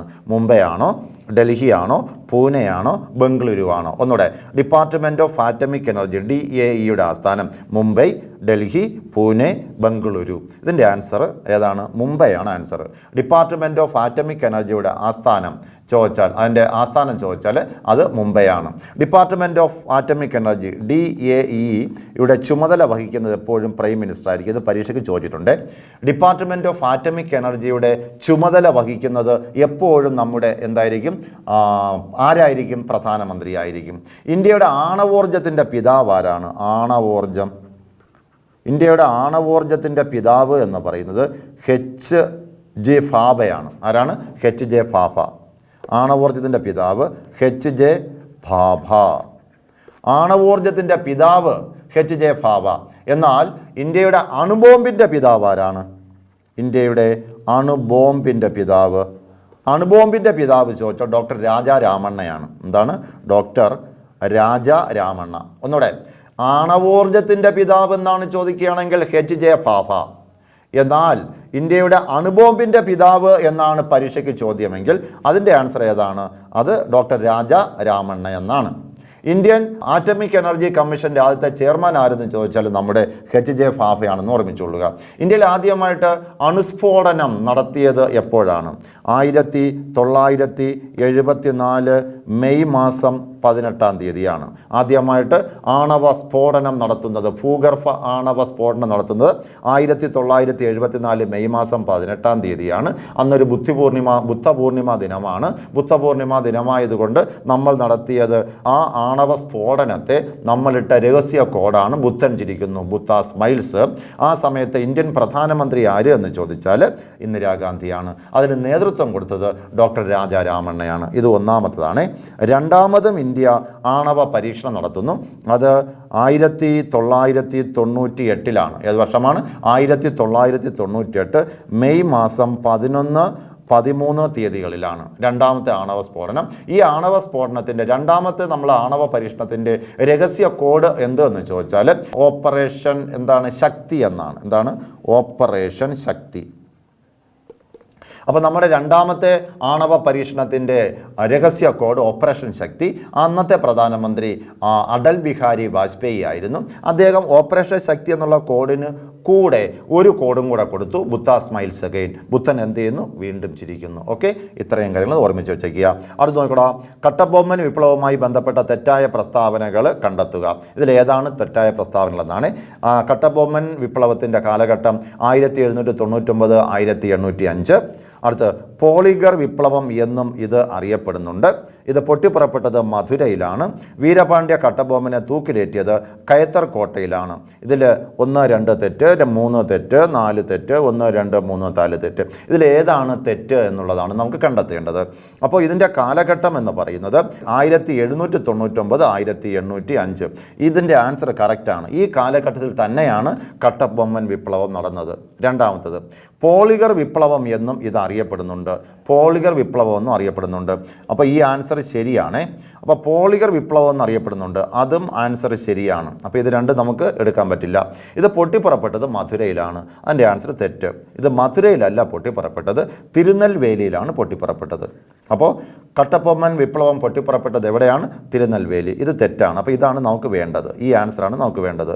വീരപാണ്ഡ്യ കട്ടബൊമ്മനെ തൂക്കിലേറ്റിയത് കയത്തർ കോട്ടയിലാണ്, തിരുനെൽവേലി. അതും കറക്റ്റ് ആൻസറാണ്. അപ്പോൾ ഇതും ശരിയാണ്, നമുക്ക് വേണ്ട. പക്ഷേ നമുക്ക് വേണ്ട ആൻസർ ഏതാണ്? ഓപ്ഷൻ 3 അല്ലേ, 3 ആണ് നമുക്കിതിൽ തെറ്റെന്ന് പറയുന്നത്. കട്ടബൊമ്മൻ വിപ്ലവം എന്ന് നോട്ട് ചെയ്ത് വെച്ചോളണേ. കട്ടബൊമ്മൻ വിപ്ലവം 1799 1805. അതിൻ്റെ മറ്റൊരു പേര് പോളിഗർ വിപ്ലവം. പൊട്ടിപ്പുറപ്പെട്ടത് മധുരയിലല്ല, തിരുനെൽവേലിയിലാണ്. കട്ടബൊമ്മനെ തൂക്കിലേറ്റുന്നത് തിരുനെൽവേലിയിലെ കയത്തർ കോട്ടയിലാണ്. ഓക്കെ, അവിടെ നോക്കിക്കോളാം മക്കളെ. നേരത്തെ നമ്മൾ പറഞ്ഞ സോഷ്യൽ സയൻസ് പോലെ തന്നെ മറ്റൊരു പുസ്തകമാണ്, നോക്കൂ, SCERT അറിവിടം. ഇതും സൂപ്പർ പുസ്തകമാണ്. ഇതിൻ്റെ പ്രത്യേകത എന്താണ്? സയൻസ് പ്രാക്ടീസ് ബുക്കാണ്. നമ്മൾ നേരത്തെ പറഞ്ഞ എന്താണ്? 5 മുതൽ 10 വരെയുള്ള സോഷ്യൽ സയൻസിൻ്റെ പുസ്തകമാണ് അല്ലേ. ഇവിടെ SCERT അറിവിടം സയൻസ് പ്രാക്ടിക്കൽ ബുക്കാണ്. ഇതെന്താണ്? ഇൻക്ലൂഡ്സ് 5 to 10 എന്ന് പറഞ്ഞാൽ അവിടെ 5 to 10 സോഷ്യൽ സയൻസ്, ഇവിടെ 5 മുതൽ 10 വരെ സയൻസിൻ്റെ എല്ലാ കാര്യങ്ങളും, A to Z കാര്യങ്ങളും അല്ലേ. ജീവശാസ്ത്രം, ഭൗതികശാസ്ത്രം, രസതന്ത്രം, ഇതിനെല്ലാം കൂടെയുള്ള പരിശീലന പുസ്തകമാണ് നമ്മുടെ അറിവിടം സയൻസ് പ്രാക്ടീസ് ബുക്ക്. 1800-ലധികം ക്വസ്റ്റ്യനും ആൻസറുകളുമാണ് ഇതിനകത്തുള്ളത്. 1800+ ആണ് ഇതിലെ ക്വസ്റ്റ്യനും ആൻസറുകൾ എന്ന് പറയുന്നത്. സൂപ്പർ ചോദ്യങ്ങളാണ്. അപ്പോൾ ഇതിൻ്റെയും പുസ്തകം നമുക്ക് അവൈലബിൾ ആണ്, പ്രിൻ്റ് ചെയ്ത് വന്നിട്ടുണ്ട്. അപ്പോൾ എത്രയും പെട്ടെന്ന് ഞാൻ ആദ്യം പറഞ്ഞ സോഷ്യൽ സയൻസിൻ്റെ പുസ്തകവും ഈ പുസ്തകവും വാങ്ങി വയ്ക്കുക. നിങ്ങളുടെ അറിവിൻ്റെ ശേഖരത്തിൽ ഈ പുസ്തകം ഒരു മുതൽക്കൂട്ടായിരിക്കും എന്നുള്ളതിന് ഒരു സംശയമില്ല. നിങ്ങളത് വായിച്ച് നോക്ക്, അപ്പോഴെന്ന് മനസ്സിലാവും നമ്മൾ ഈ പറയുന്നതിൻ്റെ പ്രാധാന്യം എന്താണെന്ന്. ഓക്കെ, അപ്പോൾ 5 മുതൽ 10 വരെയുള്ള ഒരു പുസ്തകങ്ങളും നിങ്ങൾ തേടിപ്പോണ്ട. അതിൽ ഹിസ്റ്ററി വേണോ, ജോഗ്രഫി വേണോ, പിന്നെന്താണ് കോൺസ്റ്റിറ്റ്യൂഷൻ വേണോ, ബയോളജി വേണോ, കെമിസ്ട്രി വേണോ, ഫിസിക്സ് വേണോ, എല്ലാം ഈ 2 പുസ്തകങ്ങളിലും അടങ്ങിയിട്ടുണ്ട്. മക്കളെ അത് വാങ്ങുക. ക്യാഷ് നിങ്ങൾ നോക്കരുത്, ഒരുപാട് വില കുറച്ചാണ് നമ്മളിത് തരുന്നത്. പുസ്തകങ്ങൾ 2ഉം അവൈലബിൾ ആണ്. എത്രയും പെട്ടെന്ന് നമ്മുടെ സെൻറ്ററുമായിട്ട് എന്ത് ചെയ്യുക, എൻക്വയറിയിൽ വിളിച്ച് ബാക്കി കാര്യങ്ങൾ ചോദിക്കുക. ഓക്കെ, നമുക്ക് അടുത്ത ക്വസ്റ്റ്യനിലേക്ക് പോകാമോ? രാമചന്ദ്ര പാണ്ഡുരംഗ് ആരുടെ യഥാർത്ഥ പേരാണ്? അപ്പോൾ ഏതോ ഒരു വ്യക്തിയുടെ മറ്റൊരു പേരാണ് ഏതാണ്? മംഗൾ പാണ്ഡെ, കൻവർ സിംഗ്, അസിമുള്ള ഖാൻ, താന്തിയ തോപ്പി. ഇതിൽ ആരുടെയോ യഥാർത്ഥ പേരാണ് രാമചന്ദ്ര പാണ്ഡുരംഗ് എന്ന് പറയുന്നത്. രാമചന്ദ്ര പാണ്ഡുരംഗ് ആരാണ്? മംഗൾ പാണ്ഡെയാണോ, കൻവർ സിംഗ് ആണോ, അസിമുള്ള ഖാൻ ആണോ, താന്തിയ തോപ്പിയാണോ? ഇതിൻ്റെ ആൻസർ ഏതെന്ന് ചോദിച്ചാൽ താന്തിയ തോപ്പിയാണ് ആൻസർ. ഏതാണ്? താന്തിയ തോപ്പി. അപ്പോൾ ഈ താന്തിയ തോപ്പി ആര് എന്ന് ചോദിച്ചാൽ നാനാ സാഹിബിൻ്റെ സേനാ നായകനായിരുന്നു താന്തിയ തോപ്പി. ആരാണ്? നാനാ സാഹിബ് ഉണ്ടല്ലോ, ഈ നാനാ സാഹിബിൻ്റെ സേനാ നായകനായിരുന്നു ആര്? താന്തിയ തോപ്പി. ഈ താന്തിയ തോപ്പിയുടെ യഥാർത്ഥ പേരാണ് ഏത്? രാമചന്ദ്ര പാണ്ഡുരംഗ് എന്ന് പറയുന്നത്. ഇദ്ദേഹത്തെ പരാജയപ്പെടുത്തിയത് ആരാണ്? ഈ താന്തിയ തോപ്പിയെ പരാജയപ്പെടുത്തിയത് കോളിൻ കാമ്പൽ എന്ന് പറയുന്ന ബ്രിട്ടീഷുകാരനാണ്. ആരാണ്? Colin Campbell. അതായത് താന്തിയ തോപ്പി 1857 മഹത്തായ വിപ്ലവത്തിൽ താന്തിയ തോപ്പിയെ പരാജയപ്പെടുത്തുന്നത് കോളിൻ കാമ്പൽ എന്ന് പറയുന്ന വ്യക്തിയാണ്. ഇദ്ദേഹത്തെ എവിടെ വെച്ചാണ് വധിക്കപ്പെട്ടതെന്ന് പറഞ്ഞാൽ മധ്യപ്രദേശിലെ ശിവപുരി എവിടെയാ? മധ്യപ്രദേശാണ് കേട്ടോ. അപ്പോൾ മധ്യപ്രദേശിലെ ശിവപുരി എന്ന് പറയുന്ന സ്ഥലത്ത് വെച്ച് നമ്മുടെ പാവം താന്തിയ തോപ്പിയെ അല്ലെങ്കിൽ രാമചന്ദ്ര പാണ്ഡുരംഗിനെ വധിച്ചു കളഞ്ഞു. എവിടെയാണ്? ശിവപുരി. ശിവപുരി എവിടെയാണ്? മധ്യപ്രദേശ് എന്നൂടെ ഓർമ്മിച്ചുകൊള്ളുക. താന്തിയ തോപ്പി മെമ്മോറിയൽ സ്ഥിതി ചെയ്യുന്നത് എവിടെയാണ്? ശിവപുരിയാണ്. താന്തിയ തോപ്പി മെമ്മോറിയൽ സ്ഥിതി ചെയ്യുന്നതും ശിവപുരിയിലാണ്. ഓക്കെ മക്കളെ, കറക്റ്റ്. നമുക്ക് അടുത്തതിലേക്ക് പോയാലോ.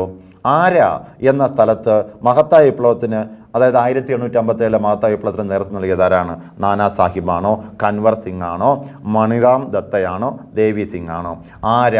ആരയിൽ നമ്മുടെ 1857 മഹത്തായ വിപ്ലവത്തിന് നേതൃത്വം നൽകിയത് ആര് എന്നാണ് ചോദ്യം. ഇതിൻ്റെ ആൻസർ കൻവർ സിംഗ് ആണ് കറക്റ്റ് ആൻസർ. നമ്മുടെ ആൻസർ ഏതാണ്? കൻവർ സിംഗ്. അപ്പോൾ നമുക്ക് നോക്കാം ബാക്കിയുള്ളവർ എവിടെയൊക്കെയാണിത് ഈ 1857 മഹത്തായ വിപ്ലവം നയിച്ചതെന്ന്. നാനാ സാഹിബ് 1857 മഹത്തായ വിപ്ലവം പ്രധാനമായി നയിച്ചത് കാൺപൂരിലാണ്. എവിടെയാണ്?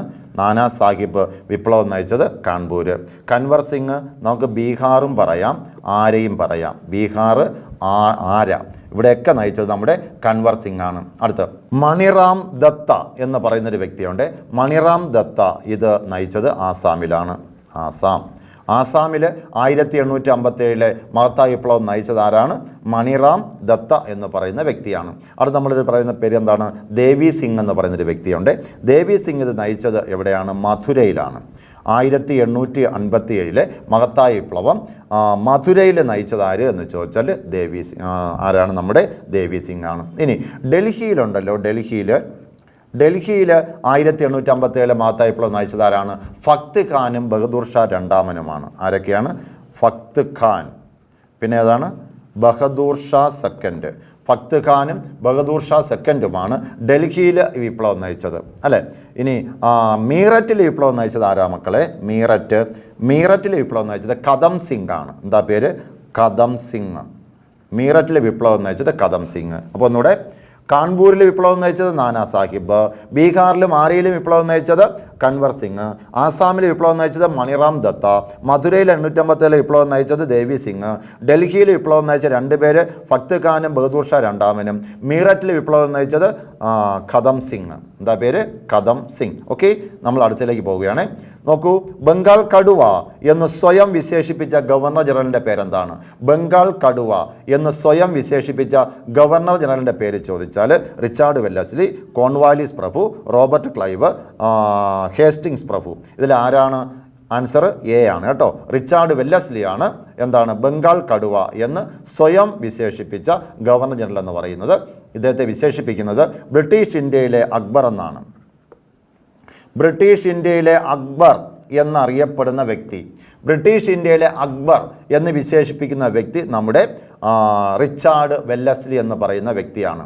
ഫോർട്ട് വില്യം കോളേജ് കൽക്കട്ടയിൽ, അല്ലേ? ഫോർട്ട് വില്യം കോളേജ് കൽക്കട്ട, ഇന്നത്തെ കൽക്കട്ട സ്ഥാപിച്ചത് ആരാ? നമ്മുടെ വെല്ലസ്ലി പ്രഭുവാണ്. സൈനിക സഹായ വ്യവസ്ഥ ആരംഭിച്ചത് വെല്ലസ്ലി പ്രഭുവാണ്. സൈനിക സഹായ വ്യവസ്ഥ നമ്മുടെ വെല്ലസ്ലി പ്രഭുവാണ്, അല്ലേ? ഇന്ത്യയിൽ 1802 അദ്ദേഹം ശിശുഹത്യ നിരോധിച്ചത് വെല്ലസ്ലി പ്രഭുവാണ്. അപ്പോൾ വെല്ലസ്ലി പ്രഭുവിനെ ബംഗാൾ കടുവ എന്ന് അദ്ദേഹം സ്വയം വിശേഷിപ്പിച്ചു. ബ്രിട്ടീഷ് ഇന്ത്യയിലെ അക്ബർ എന്നാണ് അദ്ദേഹത്തെ പറയുന്നത്. കൽക്കട്ടയിൽ ഫോർട്ട് വില്യം കോളേജ് സ്ഥാപിച്ചത് വെല്ലസ്ലി പ്രഭുവാണ്. സൈനിക സഹായ വ്യവസ്ഥ ആരംഭിച്ചത് വെല്ലസ്ലി പ്രഭുവാണ്. 1802 അദ്ദേഹം എന്താ ചെയ്ത്? ശിശുഹത്യ നിരോധിച്ചത് ആര് എന്ന് ചോദിച്ചാൽ നമ്മുടെ വെല്ലസ്ലി പ്രഭുവാണ് എന്ന് ഒന്ന് ഓർമ്മിച്ച് വെച്ചേക്കുക. അടുത്ത് നോക്കിക്കൊള്ളൂ, അടുത്ത ചോദ്യം. History of Indian National Congress എന്ന ഗ്രന്ഥത്തിന് ആമുഖം എഴുതിയത് ആരാണ്? History of Indian National Congress എന്ന പുസ്തകത്തിന് ആമുഖം എഴുതിയത് ആരാണ്? ആമുഖം എഴുതിയത്? ഡോക്ടർ രാജേന്ദ്ര പ്രസാദ് ആണോ, പട്ടാഭി സീതാരാമയ്യയാണോ, ഡഫറിൻ പ്രഭുവാണോ, സുബ്രഹ്മണ്യ അയ്യറാണോ? ഇത് ആമുഖം എഴുതിയത് ഡോക്ടർ രാജേന്ദ്ര പ്രസാദ് ആണെന്ന് ഓർമ്മിച്ചുകൊള്ളുക. History of Indian National Congress രചിച്ചത് ആരാണ്? അത് നമ്മുടെ പട്ടാഭി സീതാരാമയ്യയാണ്. ഇദ്ദേഹമാണല്ലോ നമ്മുടെ ഇന്ത്യൻ നാഷണൽ കോൺഗ്രസിൻ്റെ ഔദ്യോഗിക ചരിത്രകാരൻ എന്നറിയപ്പെടുന്നത്. പട്ടാഭി സീതാരാമയ്യാണെന്നും കൂടെ ഒന്ന് ഓർമ്മിച്ച് വെച്ചേക്കുക. ഓക്കെ, അപ്പോൾ history of Indian National Congress എന്ന ഗ്രന്ഥത്തിന് ആമുഖം തയ്യാറാക്കുന്നത് ആരാ? നമ്മുടെ ഡോക്ടർ രാജേന്ദ്ര പ്രസാദ് ആണെന്ന് ഓർമ്മിക്കുക. അടുത്ത്, ഏത് സമരത്തിൻ്റെ ആശയങ്ങൾ പ്രചരിപ്പിക്കാനാണ് ജാത്ര എന്ന പരമ്പരാഗത നൃത്ത നാടകരൂപം അവതരിപ്പിച്ചത്? ഉപ്പ് സത്യാഗ്രഹം, ക്വിറ്റ് ഇന്ത്യ സമരം, നിസ്സഹകരണ സമരം, സ്വദേശി പ്രസ്ഥാനം. പറ. ജാത്ര, ഇത് പരീക്ഷയിൽ ചോദിച്ചിട്ടുണ്ട്. ജാത്ര എന്ന് പറയുന്നത് പരമ്പരാഗത നൃത്ത നാടക രൂപമാണ്. ഈ നൃത്ത നാടക രൂപം അവതരിപ്പിച്ചത് എന്തിനു വേണ്ടിയാണ്? ഉപ്പ് സത്യാഗ്രഹമാണോ? അല്ല. ക്വിറ്റ് ഇന്ത്യ ആണോ? അല്ല. നിസ്സഹകരണ സമരമാണോ? അല്ല. സ്വദേശി പ്രസ്ഥാനം. സ്വദേശി പ്രസ്ഥാന കാലത്ത് ജനങ്ങളെ ബോധവൽക്കരിക്കുന്നതിന് വേണ്ടി അവതരിപ്പിച്ച ഒരു പരമ്പരാഗത നൃത്ത നാടക രൂപമാണ് ഏതാ? നമ്മുടെ സ്വദേശി പ്രസ്ഥാനം അല്ലേ? ജാത്ര എന്നത് സ്വദേശി പ്രസ്ഥാന കാലത്ത് ആരംഭിച്ചതാണ്. സ്വദേശി പ്രസ്ഥാനം അറിയാമല്ലോ, 1905 ബംഗാൾ വിഭജനത്തിനെതിരെ നടത്തിയ അതിശക്തമായ സമരമാണ് സ്വദേശി പ്രസ്ഥാനം. ആ സമരത്തിനിടയിൽ അവതരിപ്പിച്ച പരമ്പരാഗത നൃത്ത നാടക രൂപമാണ് ജാത്ര. ഓക്കെ. ദക്ഷിണേന്ത്യയിലെ ദയാനന്ദൻ എന്നറിയപ്പെടുന്നത് ആരാണ്? ദക്ഷിണേന്ത്യയിലെ ദയാനന്ദൻ എന്നറിയപ്പെടുന്നത് കെ കേളപ്പനാണോ, രാമലിംഗ അടികളാണോ, വി.ഒ. ചിദംബരം പിള്ളയാണോ, ടി.കെ. മാധവനാണോ? ഇതിലാരാണ് ദക്ഷിണേന്ത്യയിലെ ദയാനന്ദൻ? ആരാ ദയാനന്ദൻ? സ്വാമി ദയാനന്ദ സരസ്വതിയാണ് ഉദ്ദേശിക്കുന്നത്. അപ്പോൾ ദക്ഷിണേന്ത്യയിലെ സ്വാമി ദയാനന്ദ സരസ്വതി എന്നറിയപ്പെടുന്നത് കെ കേളപ്പൻ, രാമലിംഗ അടികൾ, വി.ഒ. ചിദംബരം പിള്ള, ടി.കെ. മാധവൻ. ആൻസർ രാമലിംഗ അടികളാണ്. വി.ഒ. ചിദംബരം പിള്ള എന്നല്ല, രാമലിംഗ അടികൾ. രാമലിംഗ അടികളാണ് ഇതിൻ്റെ ദക്ഷിണേന്ത്യയിലെ ദയാനന്ദൻ എന്നറിയപ്പെടുന്നത് രാമലിംഗ അടികൾ അല്ലേ? കെ കേളപ്പനെ നമുക്കറിയാം, കേരള ഗാന്ധി എന്നാണ് അറിയപ്പെടുന്നത് അല്ലേ? കേരള ഗാന്ധി. വി.ഒ. ചിദംബരം പിള്ളയെ നമുക്കറിയാം, കപ്പലോട്ടിയ തമിഴൻ എന്നറിയപ്പെടുന്നു. ടി.കെ. മാധവനെ നമുക്കറിയാം, വൈക്കം സത്യാഗ്രഹത്തിൻ്റെ നേതാവാണ് ആര്? ടി.കെ. മാധവൻ എന്ന് പറയുന്ന വ്യക്തി. ഓക്കെ. അപ്പോൾ നമ്മുടെ ദക്ഷിണേന്ത്യയിലെ ദയാനന്ദൻ എന്നറിയപ്പെടുന്നത് രാമലിംഗ അടികൾ. ഓക്കെ. കക്കോരി ട്രെയിൻ കവർച്ച നടന്നത് എപ്പോഴാണ്? 1925 ആഗസ്റ്റ് 9, 26 ആഗസ്റ്റ് 1, 25 ഓഗസ്റ്റ് 1, 1920 ഓഗസ്റ്റ് മാസം 9-ാം തീയതി. ഏത് വർഷമാണ് കാക്കോരി ട്രെയിൻ കൊള്ള നടന്നത്? ഇതിൻ്റെ ആൻസർ ഏതെന്ന് ചോദിച്ചാൽ 1925 ഓഗസ്റ്റ് മാസം 9-ാം തീയതിയാണ്. കാക്കോരി ട്രെയിൻ കൊള്ള അറിയാമല്ലോ. അതായത് ഇന്ത്യയിലെ കുറച്ച് മിലിറ്റൻ്റ് ഗ്രൂപ്പുകൾ സ്വാതന്ത്ര്യ സമര കാലഘട്ടത്തിലുണ്ടായി. ചില തീവ്രവാദി സംഘടനകൾ, ഹിന്ദുസ്ഥാൻ റിപ്പബ്ലിക്കൻ അസോസിയേഷനും അങ്ങനെയൊക്കെയുള്ള കുറേ സംഘടനകളുണ്ടായി. ഈ സംഘടനകളിലൊന്ന് ഉത്തർപ്രദേശിലെ കാക്കോരി എന്ന് പറയുന്ന സ്ഥലത്ത് ഒരു ട്രെയിനിനകത്ത് കയറി ആ ട്രെയിനിൻ്റെ ടിക്കറ്റ് കളക്ട് ചെയ്ത് വെച്ചിരുന്ന ടിക്കറ്റിൻ്റെ ക്യാഷും എല്ലാം എന്ത് ചെയ്യുന്നു? കൊള്ളയടിക്കുന്നു അല്ലേ? നല്ലൊരു എമൗണ്ട് ഉണ്ടായിരുന്നു, കൊള്ളയടിച്ചു. അതിനെയാണ് കാക്കോരി എന്ന സ്ഥലത്ത് വെച്ച് ട്രെയിനിൽ കൊള്ളയടിച്ചത് കൊണ്ട് അതിനെ കാക്കോരി ട്രെയിൻ കൊള്ള എന്നറിയപ്പെടുന്നു. ഇത് എന്തിനു വേണ്ടി ഉപയോഗിച്ചു എന്ന് പറഞ്ഞാൽ ബ്രിട്ടീഷുകാർക്കെതിരെ പോരാടുന്നതിന് വേണ്ടുന്ന ആയുധങ്ങൾ വാങ്ങുക. അതിനു വേണ്ടിയാണ് ഈ തീവ്രവാദി വിഭാഗം, ഇന്ത്യക്ക് വേണ്ടിയാണ് കേട്ടോ ഇതൊക്കെ ചെയ്തത്. ഈ തീവ്രവാദി വിഭാഗം കാക്കോരി ട്രെയിൻ കൊള്ളയടിച്ചത്. കാക്കോരി ട്രെയിൻ കൊള്ളയടിച്ചപ്പോഴാണ് 1925 ഓഗസ്റ്റ് മാസം 9-ാം തീയതിയാണെന്നും കൂടെ ഒന്ന് ഓർമ്മിച്ച് വെച്ചേക്കുക. ഓക്കെ. നോക്കൂ. അടുത്ത്, ഗാന്ധിജിയുടെ ദണ്ഡി യാത്രയെ ചായക്കോപ്പയിലെ കൊടുങ്കാറ്റ്. നല്ലൊരു ചോദ്യമാണ്. ഗാന്ധിജിയുടെ ദണ്ഡി യാത്രയെ ചായക്കോപ്പയിലെ കൊടുങ്കാറ്റ് എന്ന് വിശേഷിപ്പിച്ചത് ആരാണ്? ഡഫറിൻ പ്രഭു, ഇർവിൻ പ്രഭു, റിപ്പൺ പ്രഭു, ലിട്ടൺ പ്രഭു.